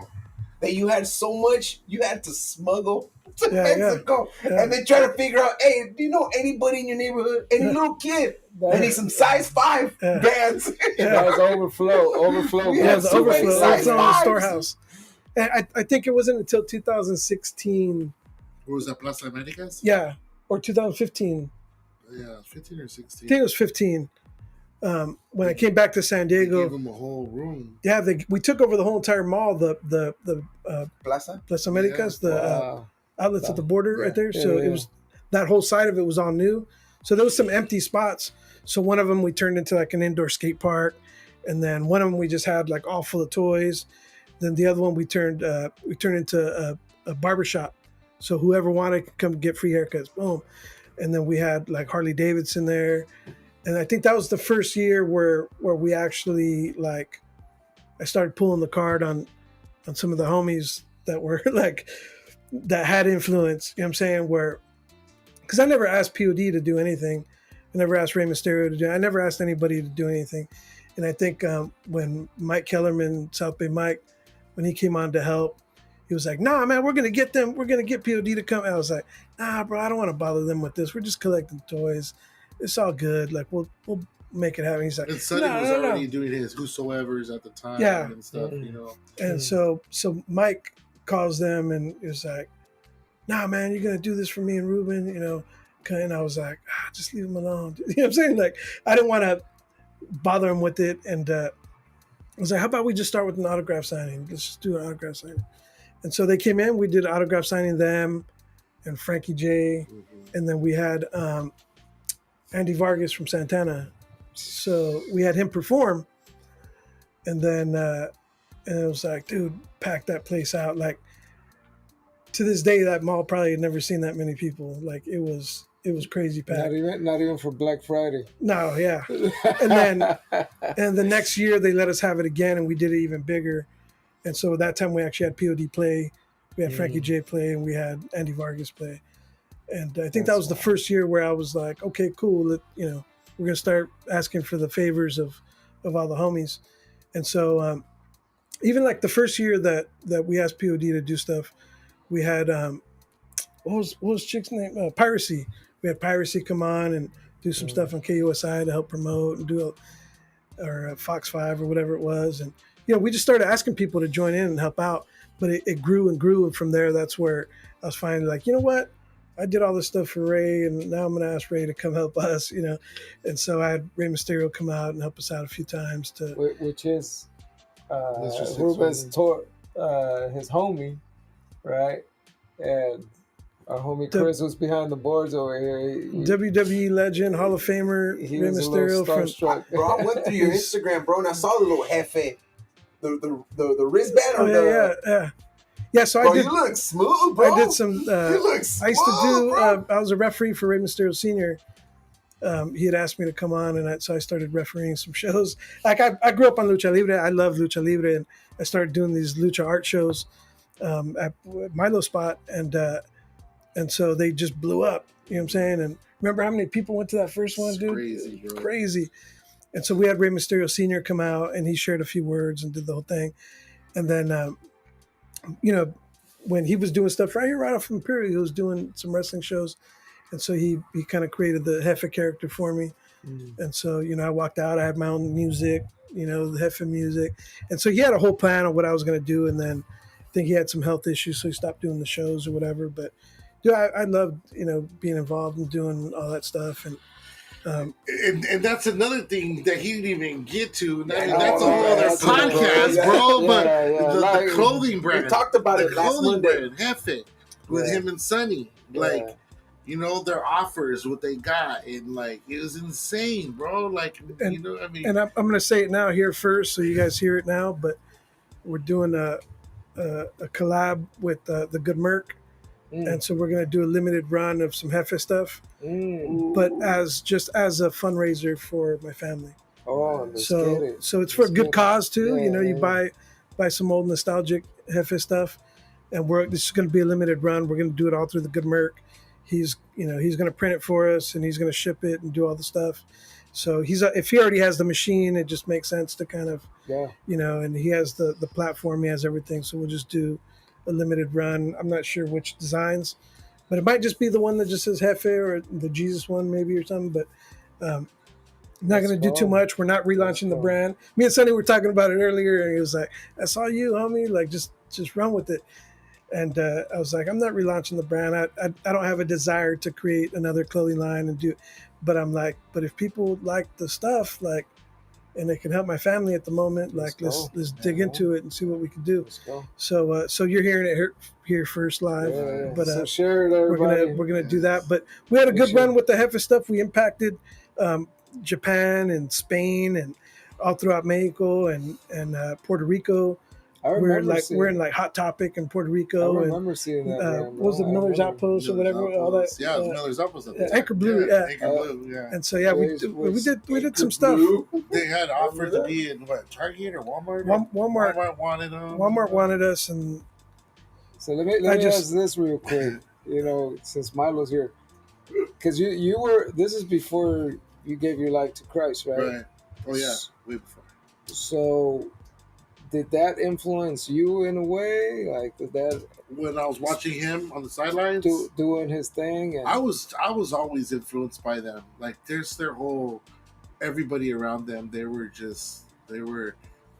doing things that, like I said, they were like one step ahead. You know what I but mean? you knew they were doing it in the name of Jesus, like No, at that time, well, in the POD thing, yeah, I didn't know that they they turned into a Christian band, and but they were playing like it didn't feel like that because they Yeah. were playing with other bands Ozfest that and were all they that. were playing Yeah. at this place called Soma, yeah. downtown, where it was like raw and there was nothing Christian like about it, but they had POD there. You Yeah. know what I mean? So and they never really came off like that. You know what I mean? Is like so, but they were always a big influence, and I just never picked that part up. You know what I mean? I just knew that they're from the neighborhood. They were just like they looked like us, they walked like us, they talked like us, and we were just fans of them. You know what I mean? Because I just seeing what they were doing. You know what I mean? And it was more of that. You know what I mean? It was just more of that, But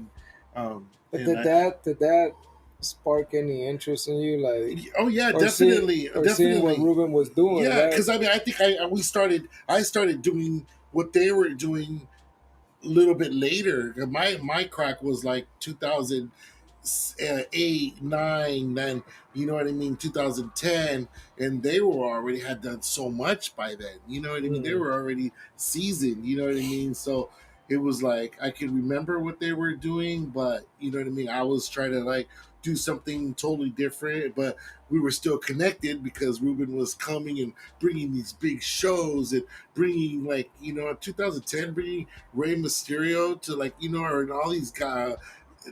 Who knew them? You know what I mean? We're like, whoa, like this is crazy. You know Mm. what I mean? Like nobody was doing what we were doing at that time. You know what I mean? Yeah, So that's cool. it was hard to gauge and hard to really understand because we were like embedded in it, but then you look back. I mean, he was directing videos, and I would see this guy like he talks about Devin, like this guy's like he talks about him like he's like just Devin, this guy Devin, Devin was major. Yeah, He's like the he's a Steven major player. Spielberg of you know what I mean of music video. You name it, he's touched it. You know Live what I mean? streaming. And he was bringing them to Bar Logan to shoot in the alleys and like you know what I mean. And it Our was first big video was with WCW, and we shot it on National City Boulevard, on Highland, and in Chicano Park, and it was for Conan. Mm. And that video was international. You know what I'm saying? It went all over the world. It aired nationally at for the first time that we did that video. We did it. It was for Halloween Havoc for WCW, and it's like a pay per view. So it was like huge. huge. It was huge, and like not even realizing like the impact that it's going to have. Like we just stole all these shots. We didn't get permits or nothing. We just shot this down in TJ and Chicano Park, and you know what I'm saying. Like we just told everybody show up at 11:30 in the morning. We're going to get these shots, and just did it real quick. You know what I'm saying, and not knowing what it would turn into. And it was a big deal without us even knowing that it was going to become a big deal. And that's the beauty of it, I think. You know what I mean? Yeah. You can't do those kind of things nowadays. You know what It's I mean? organic. But the big deal, organic, if you yeah. think about it, like Milo was doing stuff. I personally think like without even knowing the influence that you're going to have in the future, we're talking about like with our kids and all this stuff. Like Milo's doing stuff that now his kids are involved in. Mm. You know what I'm saying? So, I've always called Milo. He doesn't like it, but I've always called him like the mayor of Barrio Logan. You know what I'm saying? But it's like he I think he's single handedly You should make a responsible shirt. for real, right? Mm. But Milo I think for president. he's single handedly You should run for responsible president for of the what nation, bro. for what all this is in Barrio Logan, this whole movement. I think Milo's the one who kind of pieced all that together to make it to what it is. You know what I'm saying? So, whether it was, House of Elements, the very first Roots spot Factory. that nobody talks about. Yeah, the Yeah. Roots Factory. And then going over to the spot where actually stuff started sprouting from there. You know what I'm saying? Because I think maybe I helped the House of Elements shut down. because I think I ruined it for him. But Oh yeah, I tell me ruined it the for him. story. But But that's just how it was, though. It just things were just big. You know what I mean? And they were like, no, no, no, not today. You know, they were already we had on. Vice show up Yeah, like and shut him who's? down Yeah, they were like, because man, of my birthday party that I his was having. birthday party was gonna be huge. You know what I mean? But but that's how he rolled. And that's how we were doing things. That was Yeah. huge at the time, and that's why nowadays it's so different. You got this phone. There was none of that. He was making flyers, literally. Like we had flyer, no social media, no. It might have been Facebook maybe at the time, but like Yeah, I think it was a flyer in the Vice or fire department showed showed up. this with the They were flyer like this ain't happening. yeah, you know what I Shut mean. it We're down. like, man, you know what I mean. But the way that stuff evolved, to where look at us now today, this very moment, Yeah, like we're sitting here at Por Vida in Barrio Logan, where my dad always told me stay away from Barrio Logan. If you got no business there, don't go there. yeah. You know what I'm saying? And here we are at whatever time, 10 o'clock. but because of Milo being able to change that, you know what I'm saying? Downtown, To come bro. come in into a neighborhood and to change the atmosphere and to become more of a, like, you can be a thermostat or you can be a thermometer. Are you going to tell me the temperature? Or are you going to change the temperature? Ooh. You know what I'm saying? And Milo came in and Write changed the that one down. temperature. You know what I'm saying? Bars, baby. Write that one down. And so that's kind of where the whole influence of it is been, is like, well, where you at with it? What are you going to do with it? And I had the scripture that I was just looking at right now. Shoot it. It was So real quick before you share that, bro, it's like the fact that we're embracing the culture, right? Like to me, I always had a heart for Barrio Logan, even back in the day when it was grinding, right? Like Beautiful place. you wouldn't put step on it, but yeah, you knew it was popping with the lowriders and the Chicano Park and the art and all this thing that comes from the culture, right? And the fact that now it's turned around, like it's a tourist spot now, right? Like yeah, so many white people nowadays pull up here, and you would have never thought in your wildest dreams, right? Because I'm from Ensenada, right? So knowing that the folks from Tijuana would hire people here to do what they did, and now being here, yo, like getting to know you, Milo, and doing life with you now, you know what I'm saying? Because with the spiritual homeboys and all that, it's like when God says He will grant you the desires of your heart. That's what it's talking about. Because I was desiring to connect here in the barrio to shine light, like move or and look at you now. manifest the kingdom be the of God. light. Yeah. And now, like now we're doing. We're called to be salt and light, Yeah, bro. man. You know, Right. and Bro, I was in Tecate 2 years ago. You know what I mean? Little Tecatito. yeah, we got the Yeah, whole, yeah. we got all Baja right here, dude. Yeah. I was born Yeah. in Tijuana, so I don't know if that counts for anything. Oh, for real? Yeah, I was born in Okay. Tijuana. So I just became a citizen in like 2019. Oh shit. Yeah, man. And doing it as a mojado. Yeah. You had to. You had to hustle, right? You had to hustle. But check this. So always protect your influence, right? Proverbs 22:1 tells us a good name is to be chosen rather than great riches, loving favor rather than silver and gold. So protect what you got. Protect, if God gave you an influence, you know, choose to keep that good name rather than riches and gold. It's easy for us to sell out and to, oh man, we went this way because for the cool points or the cool crowd or for whatever it might be. You know what I'm saying? It's like, yeah, but are we pleasing man or are we pleasing God? What are we going to do? What team are you on? What are you going to do? At some point, you're going to reach a point where you have to make a decision on like, where am I going to roll? And now at 50 years old, these are decisions that I'm making way too far in the game. Like I regret making these decisions now rather than before because I think I would have been able to make a bigger impact or a bigger influence on other people. But it's like I was lazy in the Lord. I just did what. And now at 50, I'm like, nah, the game's changing. I gotta do what God's called me to. I ain't got much more time.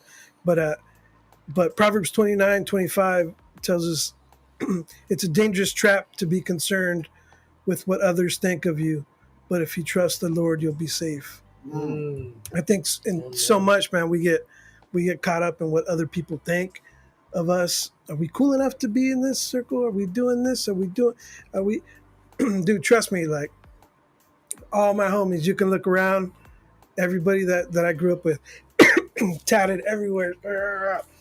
I'm the only one from like here up. Like, you know what I'm saying? Like, I keep my stuff. But, you can ask Wood. Wood will tell you, like, I was a guy always wearing a suit. And all my homies were like, Dickies and, flannels and I was like always wearing a suit. You still Like, do, right? yeah, and I still do. But, and I'm wearing this today I because know you I had asked you for sure. I had my dress Yeah. shirt on earlier. Shout out, But, shout out to Faye Wade. but sometimes when you're around your circle, it's like if you're called to stand out alone, and sometimes you got to speak out on certain situations or be who God has called you to be relentlessly. You know what I'm saying? Without having the fear, and you just speak on it, man, and just let God work through you. And sometimes you may lose some friends or lose some followers on Instagram, whatever, for speaking up for the right thing. Then amen. Then do that. Yeah. And maybe Hey, you don't put need. that comment back on so he can read it. Maybe, Somebody said something about you, bro. Andy Uh-oh. Jimenez. Yeah, look Oh, at Andy this. Jimenez. I give him That's credit the for helping homie. me come back to my faith. Oh, He's amen, truly Andy. a great man and a role model. No, man, I can't take any of that credit, man. But I met Andy. We're getting ready to do. Last year, we're getting ready to do the Love Thy Homie event that Sonny and Bobby put together as a fundraiser for my family. He was playing in the band that opened up the show, and me and Sonny were in the back. We're at Fox 5, and we're in the back, and we're just kind of talking about what this event can become and what it could be.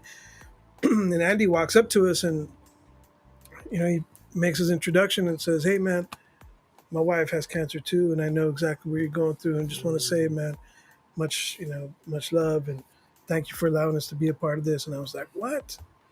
And me and Sonny were just talking about, like, what do we do next? What's after this? And Sonny was like, "I don't know. Maybe we make it like a yearly thing or something. I don't know." Like, he wanted to continue to help people. His Sonny's mom passed away of cancer, of leukemia, and so I'm sure he wanted to become something where he's helping somebody every year. And so Andy walks away, and Sonny was like, "That's exactly what I'm talking about. Like, maybe next year we just choose someone else and we help someone else."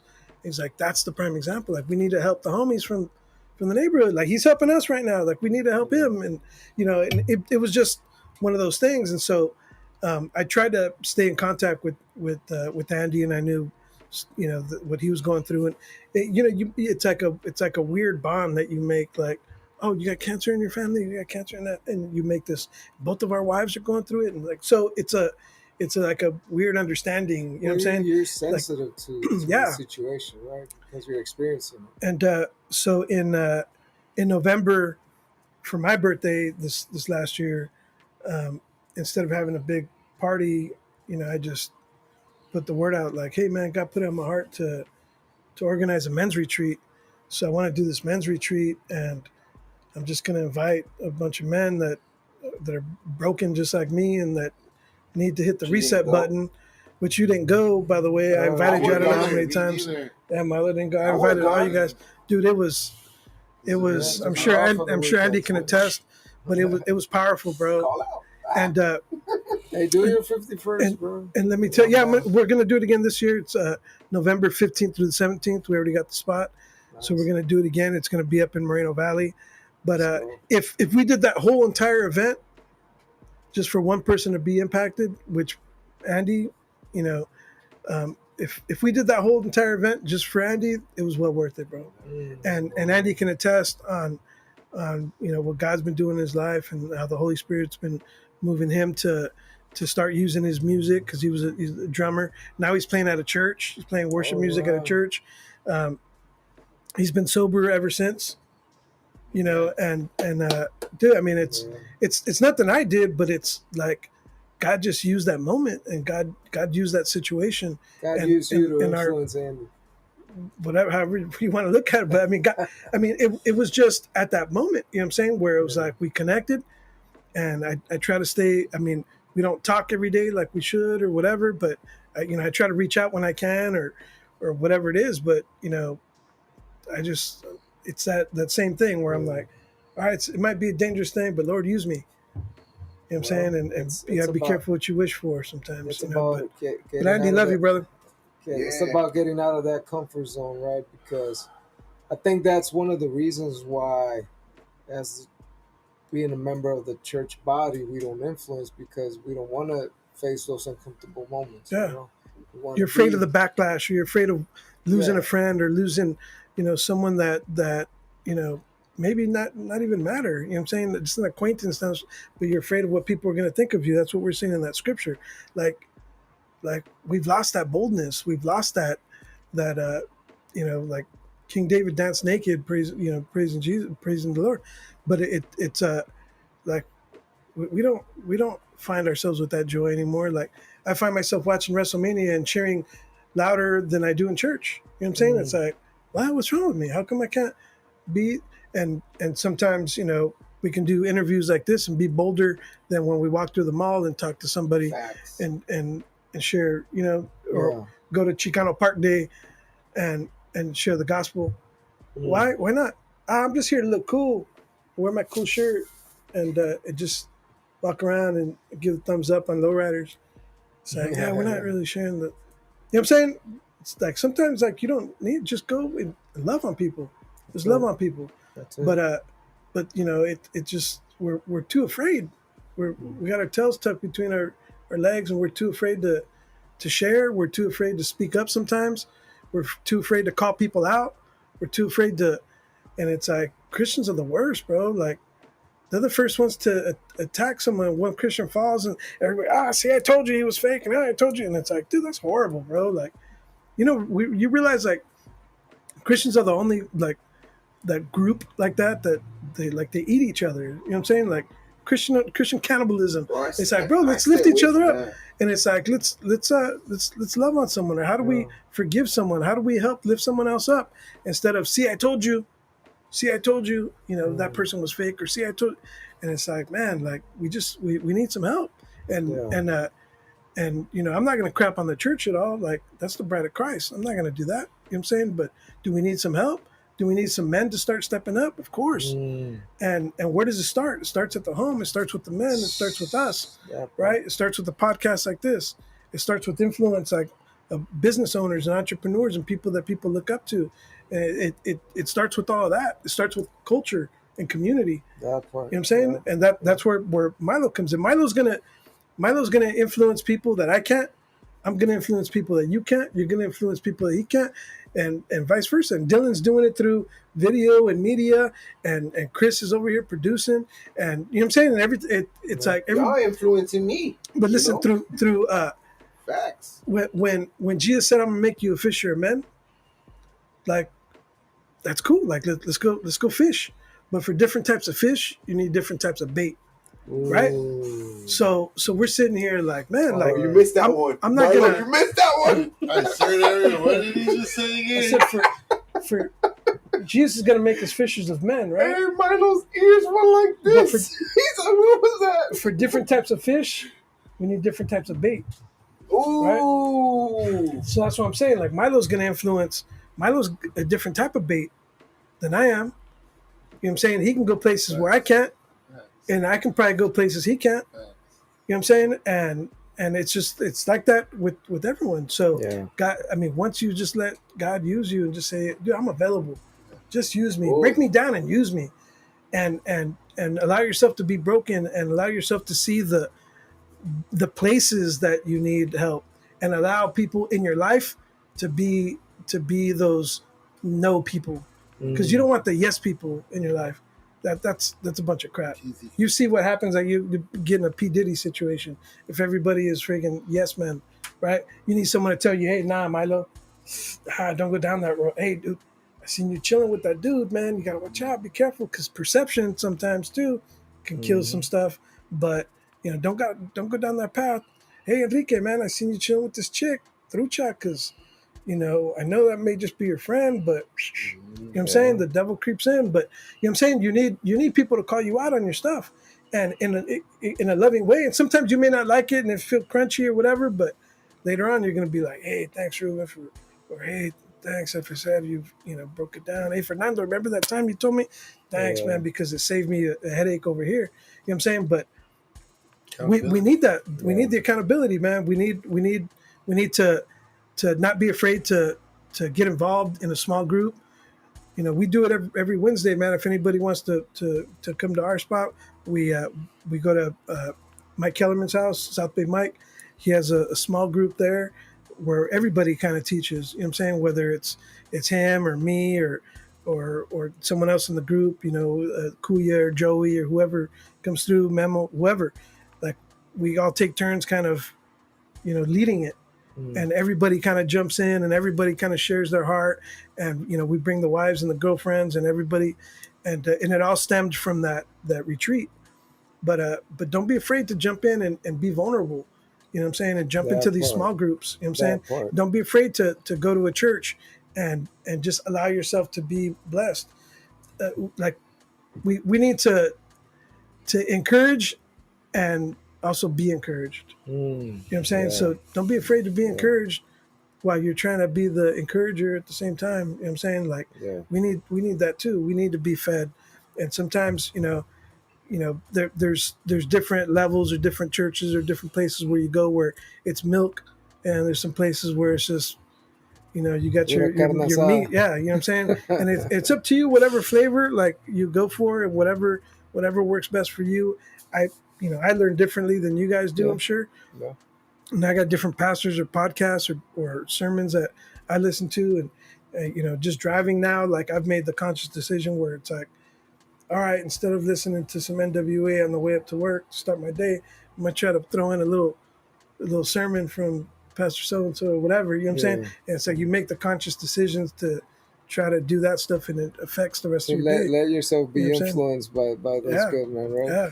So, bro, like we man, Yeah, we passed it. we pushed it. All So I right, just sorry have one about more. that, you guys. I have one more question, bro. So just to kind of, and then we're gonna ask the five yes stop Oh questions. But man, ask Milo because I'm scared of these. and no, they're funny. But I wanted to ask you. So how can we influence this new generation? Because it's everything's changing, bro. Yeah, They're not gonna look up to Exhibit as yeah, much as yeah, yeah, the '90s or the yeah. 2000s. So how can we influence this new generation? Because I see my kids and you see your kids, and you're like, oh shoot, they like other things Yeah, that yeah, yeah, I don't yeah. like. You know And what I that we mean? don't understand, and we Yeah, don't we get. don't understand. Yeah, How I, can we I, I don't influence know, this man. new I generation? think we need to bridge the gap somehow. You know what I'm saying? And sometimes I think maybe dropping the pride. Oh man, you know who I am. You know what I've done. I'm not gonna go do whatever. It's like sometimes we got to drop the pride and go. Hey Chris, man, what's your generation want? Hey Dylan, what are you guys talking about? What are you? And kind of meeting somewhere where they're at. Like, dude, don't be afraid of a little focus group. And these guys can teach me stuff that I don't mm, know. You know what I'm saying? But the influence factor, like Milo's working with his daughter.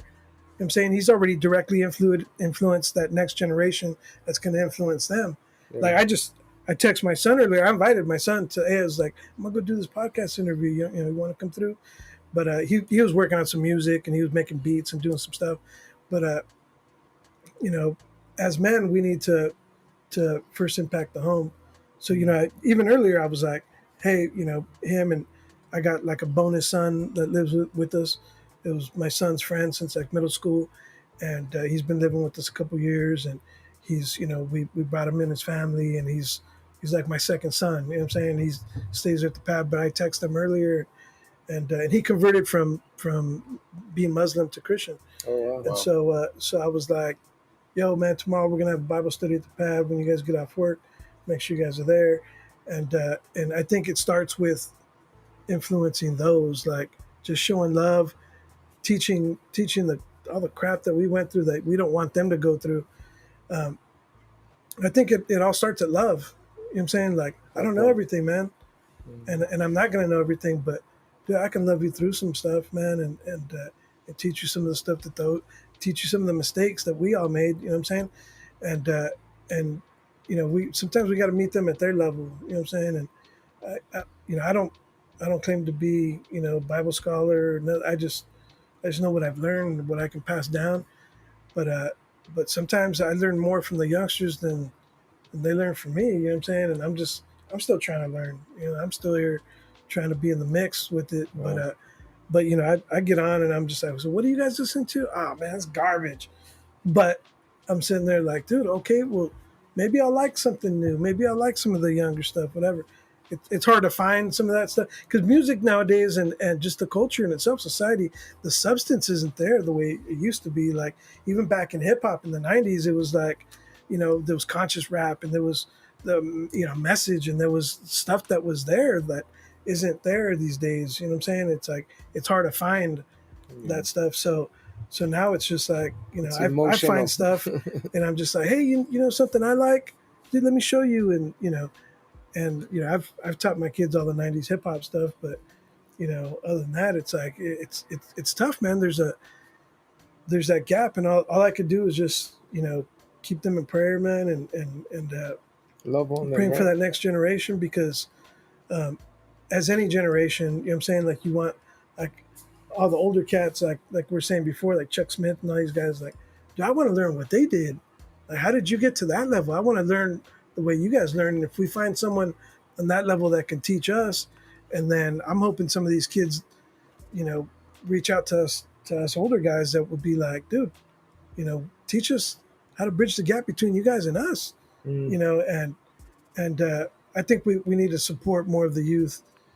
I think making the impact. Um, I think everything starts at love. Like, what do you love to do?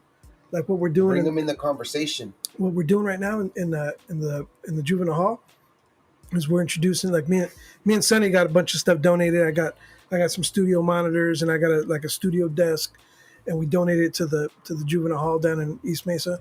Sonny got like headphones and microphones and a bunch of studio equipment. So we're trying to build the studio inside the juvenile hall. Oh wow! And so that's what we're working on right now. And they're going to give us an empty cell, and they're going to take out the toilet and take out the sink, and we're going to get like the padding, and we're gonna create a recording studio in there.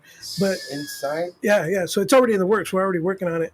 And so it's Love Thy Neighbor and Youth of the Nation That's fire, bro. Foundation. Gotcha. But it's they don't care about the old guys walking in and telling them what they should do. But if the younger cats are already doing stuff and you give them the opportunity and the platform to, okay, I want you to do what you do. Where's your love at?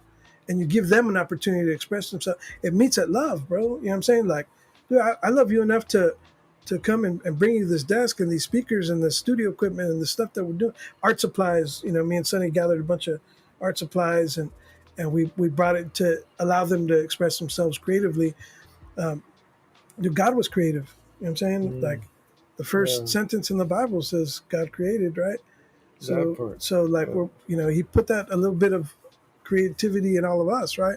So there's these kids in there, they're gonna be fighting, doing dope, or trying to politic and trying to figure out what the next step is to impress the big homies, or we can give them an outlet. Like, Mm. nah, you know what? Sonny was from the same neighborhood right here. I was from the same neighborhood, and we chose to get into the entertainment industry. You know what I'm saying? And it doesn't always mean you're going to be in front of a camera or in front of a microphone. It means like, dude, you can be the manager of someone. You can be the accountant of someone famous. You could be, you know what I'm saying, the next big producer, screenwriter. You could be something else. It doesn't have to be the main guy in the spotlight. But if you give kids the opportunity to express themselves, I think that's what's missing. You know what I'm saying? Is the creative arts part of it. Um, I love the creative arts, but Yeah. if we're real about it, think about it. You know, most of the kids in these neighborhoods, my neighborhood, they're not trying to go to college. You know what I'm saying? Everybody wants to be the next YouTuber, or everybody wants to have a podcast or a rapper or YouTube channel, whatever it is. And so if you give them that platform, like, okay, cool, I want to support you in what you do. And so let us teach you what we learned down the way, because dude, we're doing video stuff and we're doing podcast shows, we're doing, video shows in the 2000s, bro. You know what I'm saying? It was like, you guys are doing this all, you know what I'm saying? Like late in the game, we already I had a radio show in internet radio show, like early That was big 2000s, back in the dude. day. Yeah. The radio. Yeah. Me internet and my little show. brother and Queenie, we're doing heavyweight radio. And then I started doing the connected stuff. We, with Eric Casas, we started doing video stuff, and you know what I'm saying. And Eric Casas, remember he did that intro, the connected. The It sizzle was all, reel. yeah. I was like, dude, like he made me look like a friggin' monster. You know what I'm saying? Like, The it was sizzle sick. reel. But Sizzle. Right? he just blew it up. Like, and so like we were already doing all this stuff. So creatively, it's like, dude, let's instill in them what we got in ourselves. What the Legion of Doom did for me, let's do for these other kids. You know what I'm saying? But let's give them a platform. Let's teach them how to do it. Everybody's got some kind of hustle, right? Yeah. You got grandmas in the South that are posted up at La Ala trying to sell freaking paletas and tamales. Like, let's teach them all how to do it the right way, I guess. You know what I'm saying? Yeah. Like, Milo can teach you how to start businesses and how to hustle coffee. You know what I'm saying? Like, who doesn't want to do that?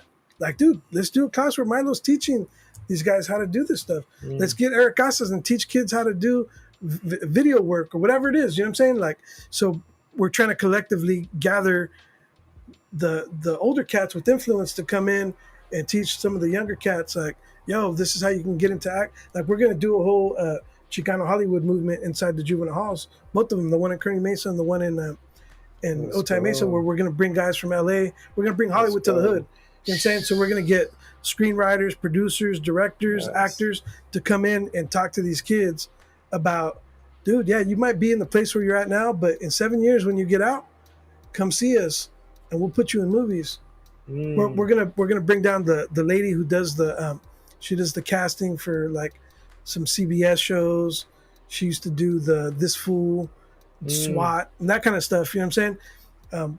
Like we'll bring people that are currently doing stuff and that are directing short films or features and whatever, and come down and talk to the kids where they're at. Everybody has a little something in them. It's like, nah, maybe that acting isn't for me, but I can write a story. I got a cool story. Let me write that out, and that might turn into something else. You know what I'm saying?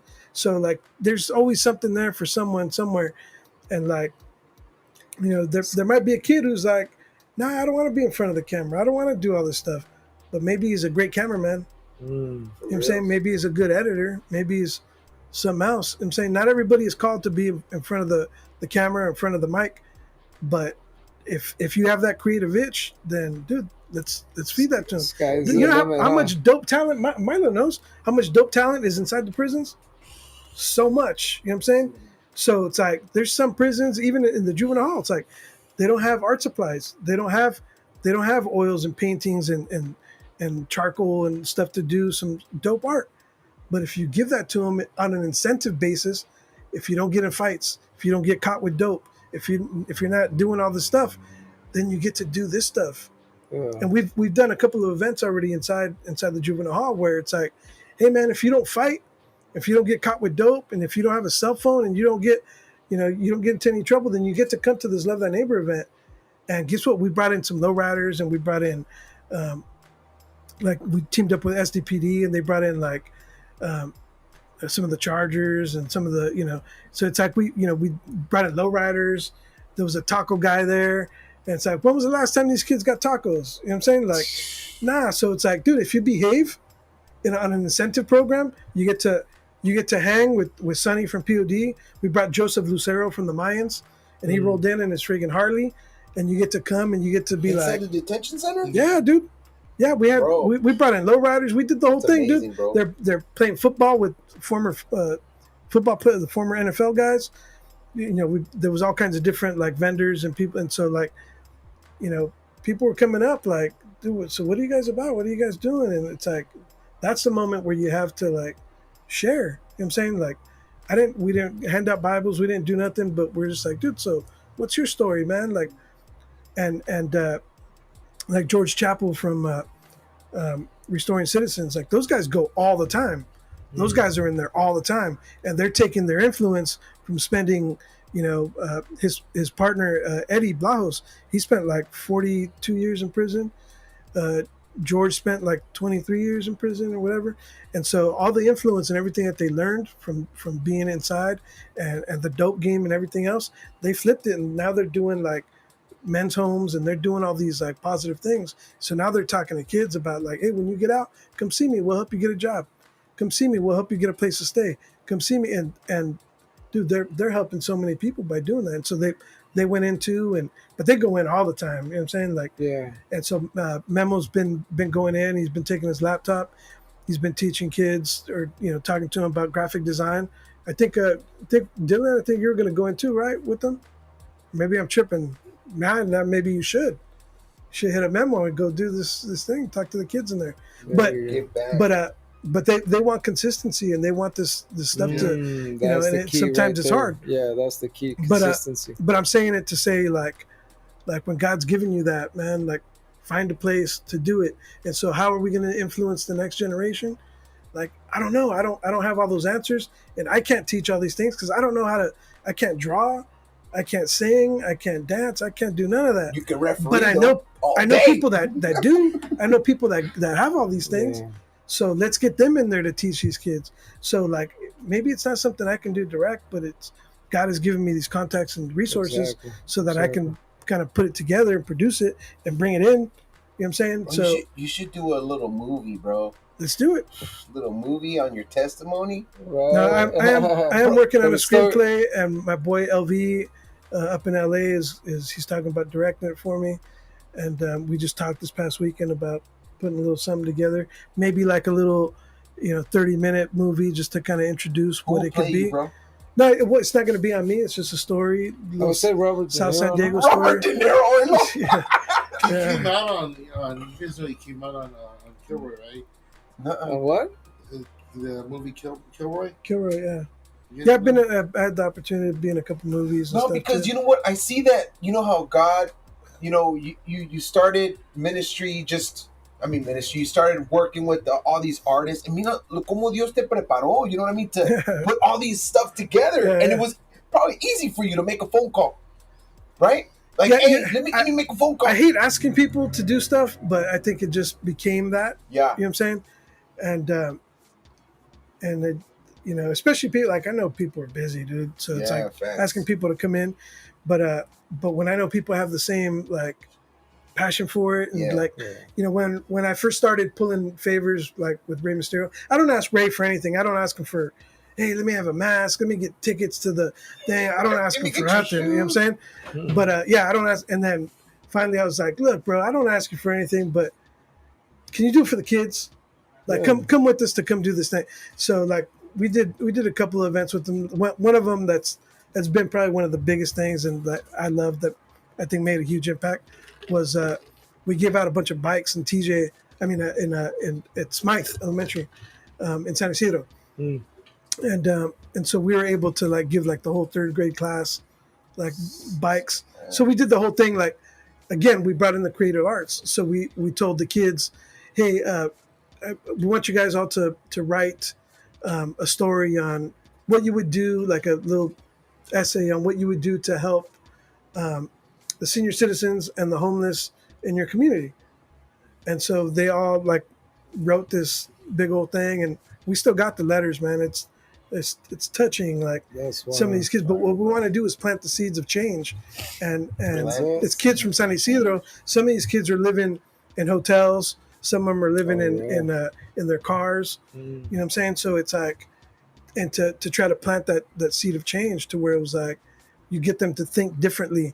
So we had them write this essay, and then we told everybody, okay, the first, second, and third place winners are going to get bicycles. So we're going to announce them at the school assembly. And so we had the whole third grade class come in, That's dope. and we're like, all right, we got a special friend of ours that's going to read these along with you, the first, second, and third place. And here comes Rey Mysterio, and they're like, freaking out, And so he sat there and he read the stories with them, did the whole thing. We brought man. Frankie J with us, and they're sitting, going back and forth doing it. And then it got to the point where Ray was like, man, we got so many good stories here. We got so many. Oh man, hey Ruben, you got another bike back there that we can give away? And I was like, let me check behind the curtain. And I looked behind the curtain. No, I don't have one more bike to give. Oh, sorry. And all the kids are like, oh. And I was like, we got all these bikes. We opened up the curtain and boom, and all the kids got, bikes. And Yeah. so it was just like a cool moment. And so Ray still talks about it. He's like, when are we going to do that again? Like, he's like, I want to give out bikes. Like, when are we going to do that again? And I think it was just a special moment that like we're all from that neighborhood, and we're able to do something for our own neighborhood that just felt good. You know what I'm saying? And so I think it's being able to also put people that are super crazy busy where you just produce something where all you got to do is show up, bro, and then you know that that's like tattooed on his heart, like, oh man, I went back to San Isidro and gave away bikes to kids, and they're never gonna forget that day. I mean, that guy does all kinds of stuff. You know what I'm saying? He's like one of the top, I think, 5 like Make a Wish Foundation guys, and he does stuff that's way touching. But to do it in your own neighborhood, I think, is kind of what made it, you know. It And hits so, home, right? so you know, it just goes back to, well, how are we going to influence the next generation? I don't know, but I know that those kids are never going to forget that they received a bike from us. You know what I'm saying? We got a chance to do that here in Barrio Logan. We went to the Our Ladies, the Catholic school that's right here, and we bought everybody lunch. So Victor Lopez from El Pollo Grill came and did a whole like pollo spread for everybody. We brought in Sonny from POD. We had Frankie J.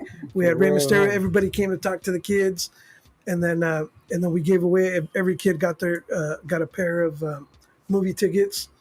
You know, we didn't do the bikes, but we did the movie tickets. But same thing.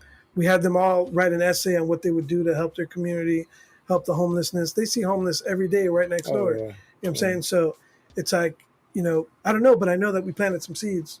Like, I mean, I have the answer to that question, but I know we planted some seeds. I know that we went into the juvenile hall and planted some seeds. And that's the next generation. You know what I'm saying? I think showing up, right? And showing that you're okay with getting dirty. Yeah. And letting God use you where you're at. Yeah. I don't know, God. I don't know what I'm going to do. I don't know what I'm going to say. I don't have the words. Like when Moses was called, like, he gave excuses like, nah, maybe you should send someone else. Or, I don't speak so well. Just go. I'll give you the words. Yeah. Yep. Or I'm going to tell your brother Aaron. Aaron's going to go with you. Like, I'll give you a team. You know what I'm saying? Like, you just go. And once you accept that challenge, all right, Lord, let's go. Let's do it. Then it's game on. You know what I'm saying? Like, God's going to use that. So, but go ahead, man. I know we already ran like 3 at Milo's falling asleep. No, you know what? Real quick, man, we want to appreciate you, bro. Yeah, facts, bro. Facts. And what else are we forgetting, Milo? Bro, we can go. We can do like we'll do part 2 later. Hey, we can do 5 parts. You didn't get into the lucha libre stuff. You know what I mean? Yeah. I know there's a lot of fans out there, but you know, the point here is to get involved, man. Get involved with your community. Get involved to influence. Don't be scared. You know what I mean? What it looks like. Sometimes we feel like we need to have all that stuff together. You know what I mean? Yeah. Like, we heard all these great stories, and people might say, well, he had it easy because look where he came from. You know what I mean? But I'm a high school dropout born in Tijuana, dyslexic. Yeah. You know what I'm saying? Like, nah, man. And I had my own personal traumas. Yeah. I'm saying none of that was easy. Yeah. We all have those type of fears. Who do I think I am to be able to walk into an office in New York in a suit and say, here's a demo from my boys 2 doors down from me, and you need to listen to this POD. Or, you know what I'm saying? Like, who do I think I am? Like, that's not easy.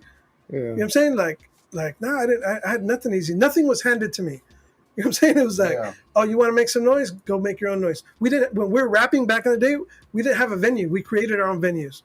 It's like, dude, I went to a boxing gym down the street and asked them, hey, can I rent this? And we're going to rap from the stage. We're going to bring the DJ into the ring, and that's going to be our stage. And we did it. And we called it the Boondocks, and we made our own thing.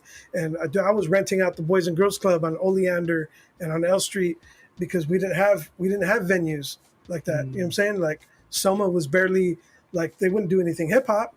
You know what I'm saying? So they weren't paying any attention to us. Milo was a little kid, right? So there was no about spot. The same age. Bro, you even got him hooked up with his wife. Yeah. All right, bro. So this segment, this is to wrap it up.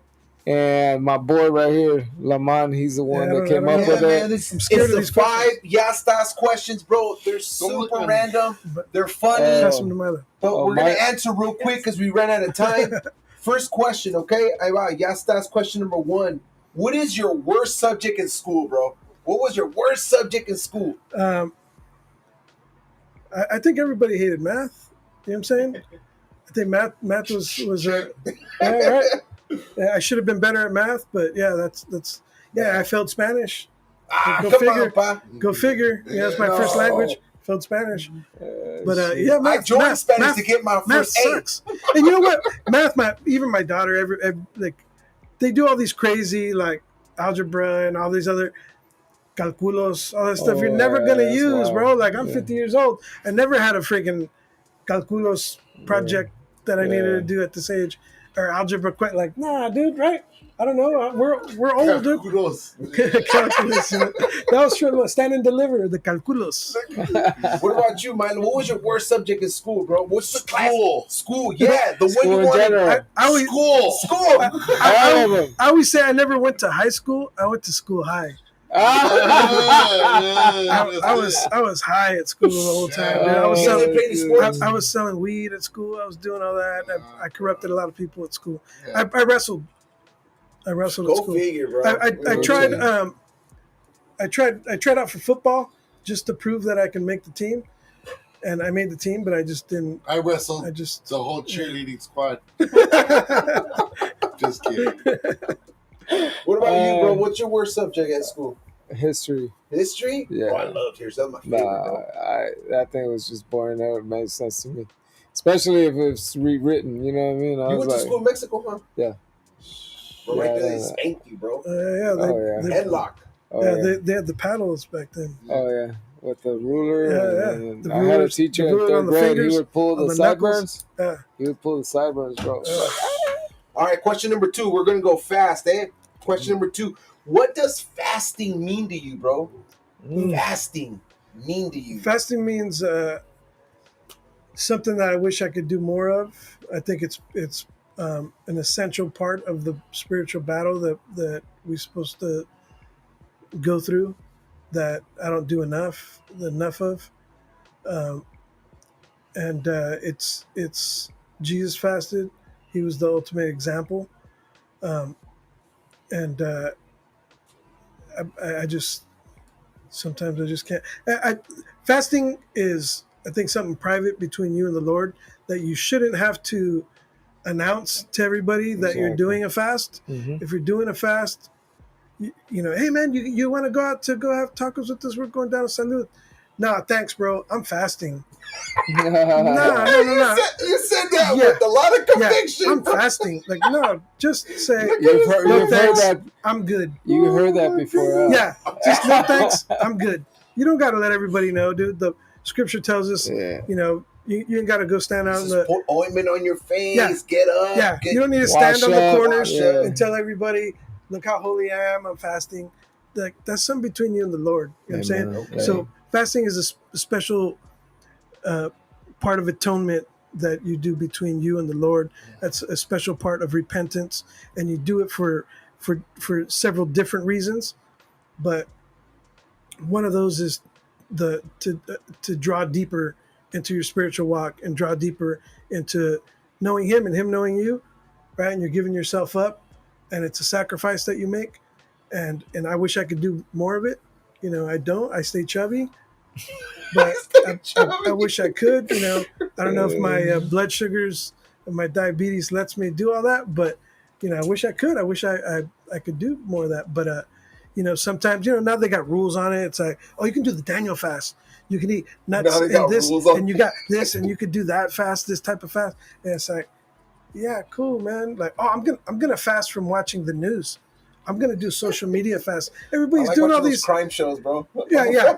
I'm not gonna watch Lucha Libre this week, the Monday Night Raw, because it's like, come on, man, like for real, like now we put all these like silly little Yeah. rules on it. You know what I'm saying? It's like, I understand Daniel fast, I get that part, but it's like They're adding the other I'm one. fasting from this, I'm fasting from that. Like if you're fasting for health purposes, sometimes they got that intermittent fasting. Like that's dope. Like do this thing. Pants are But if you're crawling doing it up, on a spiritual level, then keep it at that. You know what I'm saying? And you don't have to let the world know, and do what you do, and keep it between you and the Lord. You know what I'm saying? Man, Amen. what about you, Milo? What do you, I'm just barely tapping into that. So, but yeah, I think it's definitely it's deeper than a lot of what a lot of people think. You know what I mean? And, for reals? yeah, it's not easy. I tried, No. you know, but yeah, I think it's all about again the intention behind it, Mm. right? So, I mean, once you get to that point and you figure it out, You know, so right now I'm just gonna get.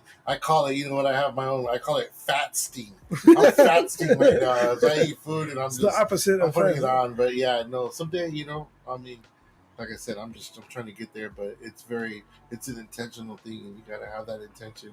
Sometimes people are like they're doing it. I'm like, okay, but why are you truly doing it? You know what I mean? So you gotta be Everything I think prepared is for it, yeah. right? Yeah, it's a It, Yeah. preparation. Oh yeah. and Yeah. Milo's You right gotta with that. maintain. I think everything has to do with the posture of your heart Yeah. That's it. on That's why it. you do what you do, whether it's a love thy neighbor thing or a podcast or a post or That. whatever it is that you're doing. Mm-hmm. Like, why are you doing it? Like, where's the posture of the heart? Why are you fasting? So people can see you and say, "Look how holy that dude is." Is that because yeah, Yeah. your heart's in the wrong place. Yeah. Yeah. But if you're doing it like, Lord, I'm really praying and fasting for my kids' relationships with the Lord, or for them and you're interceding, you're in the middle, like you're bridging that gap of like, Lord, I'm doing it for this, I'm doing it for these reasons, and it's different. It's the Yeah. posture of the heart. Mm-hmm. You know, I met this missionary lady.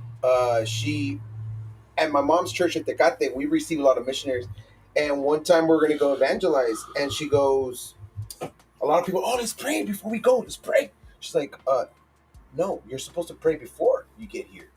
And so her attitude was, you get ready. Like, you stay ready. You don't need to come and say, oh, I need to pray. Like, I did something bad 10 minutes ago. You know what I mean? Let's pray. And she'd be like, no, you got to stay ready. And she would say, don't fast when you have an activity outside. She goes, because you're supposed to fast a day before. Fast for tomorrow. Yeah. You know what I mean? Yeah. And we learned to fast. I have so many stories about fasting, like supernatural, bro. I mean, we can't share them today, but like I've had moments, and we used to fast in private. You would not see me. Yeah. You would not see me, my face, because I was praying. Like I would. My wife would be like, "Hey, Mia, I'm gonna shut the door, and you're not gonna see me till tomorrow." And my kids knew. They would come knock, and I'll let them in for a little bit, play with them, but they knew. You know what I mean? Like I didn't tell them I wasn't eating because they're kids, but I would be like, it's just my time with the Lord. Yeah. And it was private. And through that, God started changing my attitude, bro. Yeah. Just shaping me down. Because I used to get irritated, like just irritated. And I was like, okay. The Lord's like, you need to fast. I've never seen you irritated before. You know the Lord, bro. The Lord, bro, is. Yeah. You know what my dad calls me? My dad calls me Gozo Man, because he says I'm always happy. He's like, hey, Gozo Man, me. Nice. But it's your new rap name right there. it's been a process of humbling yourself down, through that. But yeah, what's fasting for you, bro? Oh shoot, man, super quick. Something that I heard from Miles Monroe, man, and it really hit me, was that you're cleansing yourself for the Spirit to move through you. It's like a pipe, right? A pipe that's like got a little cluttered. You know what I mean? And water's not flowing through it. Facts. It's a good one. And then you tap in, like you pretty much fasting is you taking away something for you to be intentional with God, like Milo was saying, and just getting sensitive in the spirit. And that's why Jesus says, especially in spiritual warfare, which I'm like going through right now, for a homie of mine, he said, in order to cast out these demons, you have to do it in prayer and fasting, right? Because the Spirit needs to move through you. So, just some brief. All right, cool. Hey, Joshua 1:9 says, this is my command for you to be strong and courageous. Do not be afraid or discouraged, for the Lord is with you in every place that you go. What does that verse mean to you, bro? Joshua 1:9. When now we're just talking about earlier, I went to Spiritual Homeboys with Johnny, and we're talking about how sometimes when you feel you're down and out, man, and you're sitting there and like, where's all these people? that say they love me. You know, I went through something, you know, about a year ago when I was in the hospital with my wife, and I'm sitting there like, dude, where's all my homies? Where's my family? Where's my sisters? Where's my brother? How come no one's calling me? Like my wife's unresponsive and she's laying in this hospital and I'm sitting here crying out to God and I'm like, what's going on? And you feel all alone. You know what I'm saying? And sometimes we're alone so that we know that we're not alone. Mm. You know what I'm saying? And God's gonna be with you no matter where you go. And even in those dirty, crazy places that you shouldn't be, He's there and we're dragging him through all that, right? The Holy Spirit. We're just like, yeah, why am I doing this? Sorry that I brought you through all this. But at the end of it, He's still with us. You know what I'm saying? And even when we least expect it, I mean, I had a situation where in I think it was 2015, I went to Cabo San Lucas, and and at this point, I was like clean with everything. I was sober, and and I was out there for work. I was doing Daryl's house, Daryl Hall from Hall and Oates. Mm. So we're doing that, and so we went out to go meet with Sammy Hagar at the Cabo Wabo, right? What? So Oh, I'm out shit. there like I'm with a bunch of people I don't know except for one of my homies, right? And so we're out there, and it's spring break. We're out there doing, you know, oh man, look at all this is crazy. Everybody's out here doing it big. So I was like, no, I'm not drinking. I'm not doing nothing. I'm not completely sober. We go out to have dinner like the night before the event, and then there was a bunch of guys, the camera guys, and a bunch of people that were out like doing it big the day before. And so we seen them on walking back to the hotel, and so they called us over, and so we walk over there, and they're like, "Hey man, you know, just walk with us. We're gonna pay our bill. Walk with us, so we're not the only white boys walking down this street right here." Like, all right, cool. And so as we're waiting, there's a dude at the bar of I forget what even place we're at. There's a dude at the bar, and he keeps looking at me, and he's looking at me, and he's looking at me. And my boy was like, "Yo, this dude, I think this dude got some beef." And I'm like, I don't know who this dude is, man. And they're like, well, you know, we got your back. It's all good, you know, whatever. And I'm like, I'm in Cabo. Why is this? I don't know this dude. You know what I'm saying? Like, dude's freaking looking at me like, and so the waitress comes and everyone's signing the bill and we're getting ready to leave. And the dude leaves the bar. He comes up to me. He's like, hey, homie, you Ruben Torres? In Cabo, 2015. And I'm like, yeah, man, what's up? You know, I was like being cool, like, hey, yeah, man, what's up? And he's like, oh, man, I thought that was you. And he's like calling his wife, and he comes over and he tells his wife, oh, yeah, hey, come over. And he's like, dude, hey, you know, my name's Antonio, whatever. Like, I'm talking to him. Turns out in 2013, I did this event. It was a lucha show, as a matter of fact, in Balboa at the Centro Cultural. And part of that show, we did a fundraiser for this dude he was needing some money for cancer treatment, and so some of that money went to him, Mhm.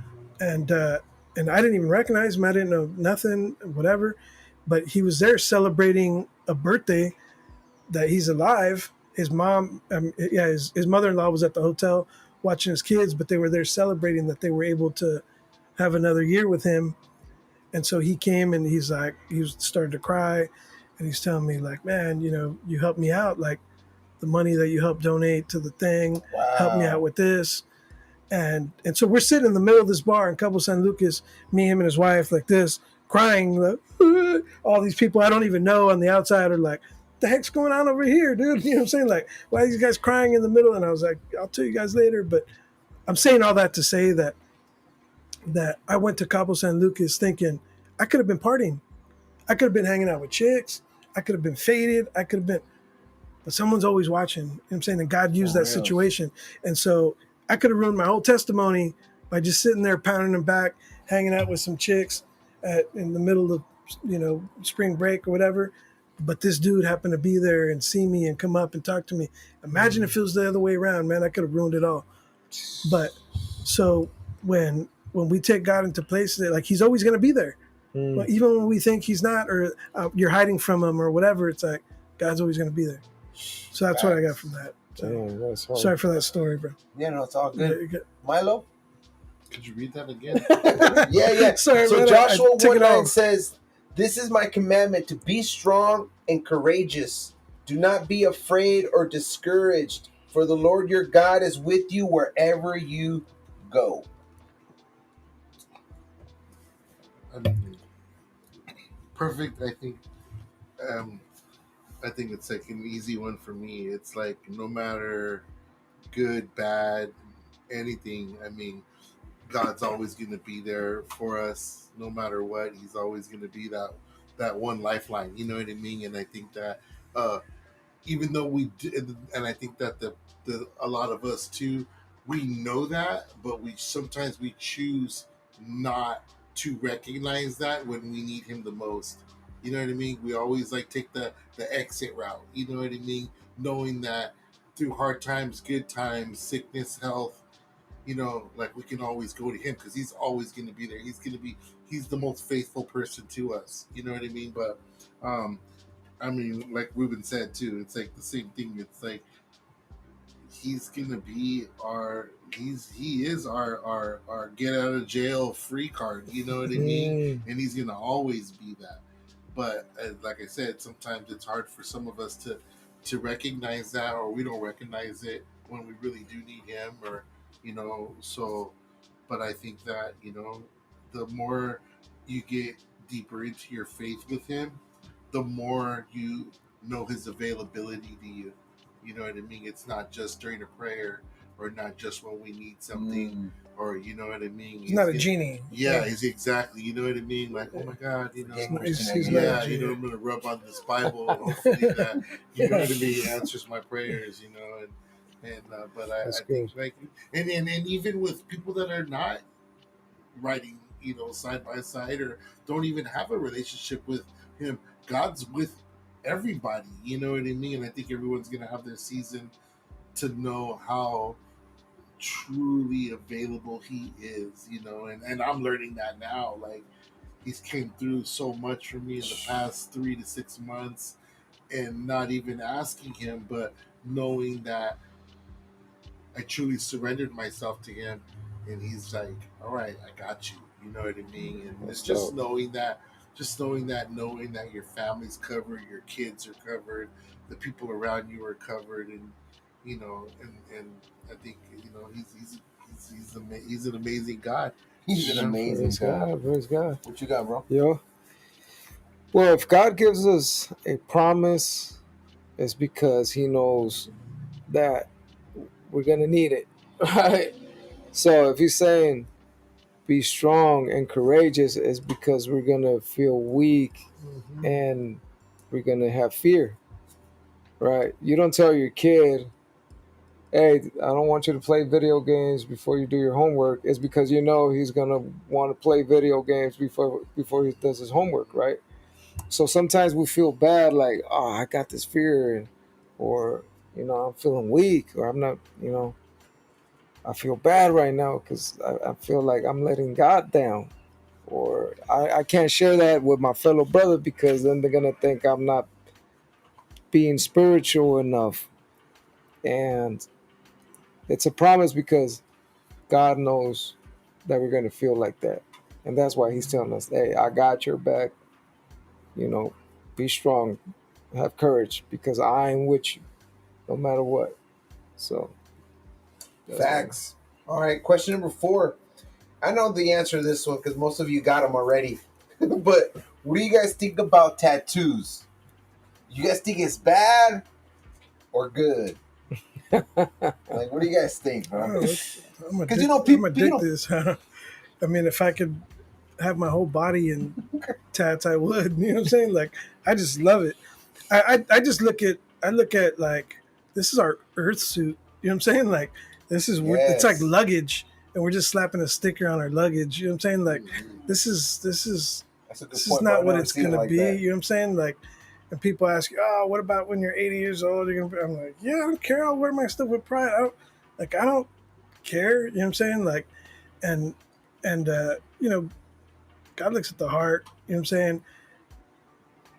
You could get some stuff that like makes an impact and it's a conversation starter and it's, oh, it's a dope Jesus piece. Well, let me tell you about Jesus. I don't know. whatever. You could come up with something. But you always get, the church politics involved. Well, Leviticus says not to, carve your body with, in remembrance of the dead, not to tattoo your body. Well, it also says don't cut your hair. It says, I mean, are we still living by the old laws? If we do, then there's a lot of stuff we got to change. Oh, yeah. You know what I'm saying? But Jesus is the new covenant. He came to change all that. You know what I'm saying? And it's more of a come as you are. You know what I'm saying? Like the part about it is repentance, go and sin no more. And so you become someone different. You know what I'm saying? And it's we change ourselves. God changes, the Holy Spirit changes through that our transformation. But I don't look at it as anything bad. If I was a CEO of a company and somebody had tattoos, I'm not gonna turn them away for having tattoos. Like, no, sick. Like nowadays, like now you're watching commercials with a nurse, helping someone. She's got her whole sleeve blasted. You know what I'm saying? And it's like, I think right now, maybe the older generation, maybe guys our age, got them for like different reasons and purposes than the young guys. Because now, like I was telling you before, like I got 2 half sleeves, I got my legs, I got my back piece, and I got on my chest right here, and whatever. Like my stuff's all hidden. So nowadays it's like the new generation, the new kids are like, oh, I'm gonna get my hands done first. Oh, I'm gonna get my face before you get your arms, for real. Before you get your legs, you're doing your neck, and you're gonna do a big, whatever on your face. It's like, what? You're gonna do the job killers first? You know what I'm saying? Job killers. You're doing the job killers first, dude. You know what I'm saying? Like The job you're doing killers. that first. It's like supposed to be the opposite. Like, oh, I ran out of room. Yeah, So now I'm doing my hands. Now I'm doing my neck. Now I'm doing my head and face. You know what I'm saying? Like that's the way it was when we were growing up. It was like you do everything else first, and then you love it so much that you get everything else everywhere else. Yeah. You know what I'm saying? But nowadays it's like oh, I'm an island boy and I'm gonna do the everything or whatever, and like Kodak Black, and you know what I'm saying? Like everybody got something somewhere Like Mike Tyson. on your face. Yeah, it's like Mike Tyson. But I mean, it's different at the stage of life where you're at. You know what I'm saying? It's like if you're a rock star and that's what you're gonna do for the rest of your life, then by all means. You know what I'm saying? He's never going to play a job ever. Yeah. That's why Milo has his own business. Yeah. But if you're like me and I'm like 50 years old and I'm trying to figure out what's my next move and I'm going to be a CEO of something somewhere, you know what I'm saying? It's going to be like, oh, well, this dude's got a tattoo on his face that right here. I'm not, you know what I'm saying? It's a little different. My situation, but Milo's got his own businesses. Like he's his own boss. He does his own thing. So it's like you ain't got to worry about that. Like it just all depends on where you're at with life. Yeah. But some of these young kids, it's like, dude, you're. So if your son goes, Dad, I want to get my hands tatted. Yeah, I would recommend not getting your hands. I've been telling him, my daughters have tattoos and my son doesn't. I'm like, when are you gonna go get blasted? Let me go take you to go get a tat. You know what I'm saying? My daughters on their 18th birthday, I was like, let's go. My youngest daughter, she was doing her own stick and poke. You know what I'm saying? So she was doing all her own stuff. Like I don't look down on it. I love it. I'm addicted to it. Like I'm always like saving tattoos. Like see like, oh man, I want this to be my next one. That's oh, my I want wife this right there. She's but looking at galleries to see what I wish I could afford it. You know what I'm saying? Like, yeah. But like I don't see nothing wrong. I think now the cool factor is probably like not getting tattoos. You know what I'm saying? Like no tattoos is the new tattoo. You know what I'm saying? Like now see how many you won't get. You know what I'm saying? Because it's like the next generation's that's a new rebellion, not getting tats. Yeah. That's all right, we're gonna go to the last question because man, we went overboard today. We did a 4-hour podcast. Yeah, I know. Who is Jesus for you? We're gonna end it like this. I know, bro. We're just real quick. Who isn't Jesus I know. to me? You know what I'm saying? For real. My savior, my healer, my comforter, my refuge, best friend, comforter. I think mostly like right now, I think that's kind of what I've needed is that comforter. And I think he's been comforting me in these crazy times where, Mm. I already know he's my savior. But when you're like, I just need comfort, I just need a rest in the Lord in this madness that I'm going through. I just need to be comforted. He's Yeah. a big warm hug. You know what I'm saying? Um, he's the ultimate healer, the ultimate doctor. Um, he's walking forgiveness. Oh, You know what I'm saying? It's like it gets no deeper than the forgiveness he has towards us. You know what Yeah. I'm saying? Um, he's compassion. He's empathy. He's sympathy. He's all of it for me. You know what I'm saying? Like um, a best friend that I wish I could know more about. A best friend that I wish that one right I there. can walk with more, that I can grow with more. Like I was saying earlier, man. Like I think at the end of the day, in the beginning of the day, and the end of the day, it's like I just want to know you more and love you more, and that's all I can hope for. You know what I'm saying? Like It's beautiful. you have so many questions on why this happened or what that happened, and it's like, man, Lord, like when I get to heaven, I got a bunch of questions for you.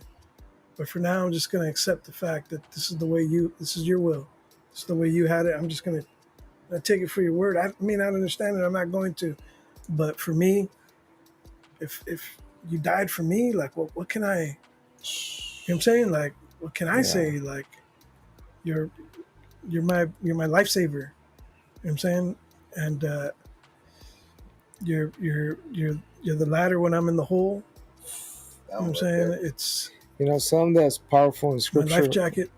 Something that's powerful in scripture is when he tells Peter that Satan asked him to be swift like a wheat, right? Or pretty much crush him. And Jesus didn't say, "Oh, you know what? I'm not going to allow that to happen." He says, "I'm going to pray for you." So that's crazy. Like Jesus prays for us. Yeah, He prays to the Father to help us go through, yeah. Intercede for us. intercede for us. Uh, Yeah. So that's wild. the Son Bro, of the true anything living else? God. I think we I think covered we most of it. covered it, bro. We'll come back for Hey, part Christian's 2 and cramping 3. up on his fingers, bro. I I see. know, Chris.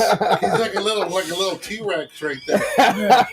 Hey, so just on closing out, me and my boy Memo are going to be starting our podcast soon, the Connected Show, Let's go. Connected Oh Podcast. So make yeah. sure you look out for that. Let's go. Make sure you look out for the Good Merc Heffick collab. That we're Let's going to be get it. doing that. Some of the homies are breaking out some music videos.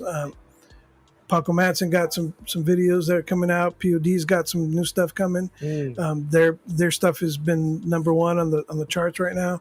They're making a huge splash right now. Keep an eye out for that. Support some small businesses. You know what I'm saying? Pura vida. We're sitting here in Puerto Vida. You got to make sure you come out and support the small businesses. The t-shirt lines that everybody's doing, the good merc, the fairwear, all the stuff. Like support the homies. You know what I'm saying? Do what you're doing. We got that collab that we're doing with the good merc with the Hefe stuff, and then the Sonny Sandoval's got the Sun Dread shirts that he's got coming out too. He's just doing like a limited drop, with the Sunny Dread stuff. So make sure you support the homies. My boy Mad One, he just dropped another video too, and he's been like the voice for Lucha Libre, and so make sure you check him out too. My homie Shocker and them, they've been putting out videos, the Without a Warning crew and all these guys. So I just, there's a lot of people doing a lot of stuff, and I wish I could sit there and line them all up, man. But I just want to, support all the guys that are doing stuff. I know, Milo and Johnny, they've been doing the Spiritual Homeboys. If you ain't got a place to go on a Tuesday during the day at what time? 10 o'clock. Come through, and check that out. We got the men's retreat in November. If you guys want to come out, hang with us for the men's retreat, or if you just need a place to come on a Wednesday to come and fellowship with other believers, come hang with us. No matter what level you're at, in your walk with the Lord, come hang with us on Wednesdays at 7 at South Bay Mike's house. Reach out to me for the address. But just want to say thank you guys, man, for sharing your Oh, platform, come on, man. for letting me be on here. It's always Thank you. to me, it's always an honor when anybody asks us to share, your journey, your life story on someone else's platform, it's an honor. Time is a big deal. I know we've been here several hours, but thank you guys for this. Milo, thanks for letting us be here. Yeah, For real. And it's been fun, man. Appreciate getting back in the mix and telling some stories and sharing what God's been putting on everyone's heart. And thank you guys for continuing to do, like, the commitment I always see from you guys. I wish I can tune in all the time. You know what I'm saying? But we get that it, kind of, man. Monday is We get my it. Monday Night Raw. Monday Night Raw? Your day night. It's Yeah, your day night. yeah, me and my wife watch Monday Night Raw, but I appreciate you guys and the consistency and your love for the Lord comes through in what you guys do, and watching you guys on Instagram Live, like, you could see the love that you guys have for the Lord. And thank you for encouraging others and also allowing others to encourage through your platform what you guys do, man. It's a big deal. It really is. You guys might not see the forest through the trees, but just know that the stuff is being impacted on the back end. You know what I'm saying? So just listening to other people share their story or share their heart, like, God's doing something there, man. So continue doing stuff that you guys are different type of bait, for different type of fish. So you guys keep doing got that, man. bars, So huh? thank you guys, man. Yeah, well, Thank you, man. Thanks for everybody that joined in. Yeah, thank Love you you guys. guys. appreciate y'all. Appreciate y'all. Thank you. See you next week. Bada boom. Hey, Christian was like, with Cut the it. fingers. Yeah, he's like all cramped up. Hey, You Ruben. gay Papa T-Rex? Hey, Ruben, shut up. Hey, Ruben, como que ya, ¿no? ¿Cómo que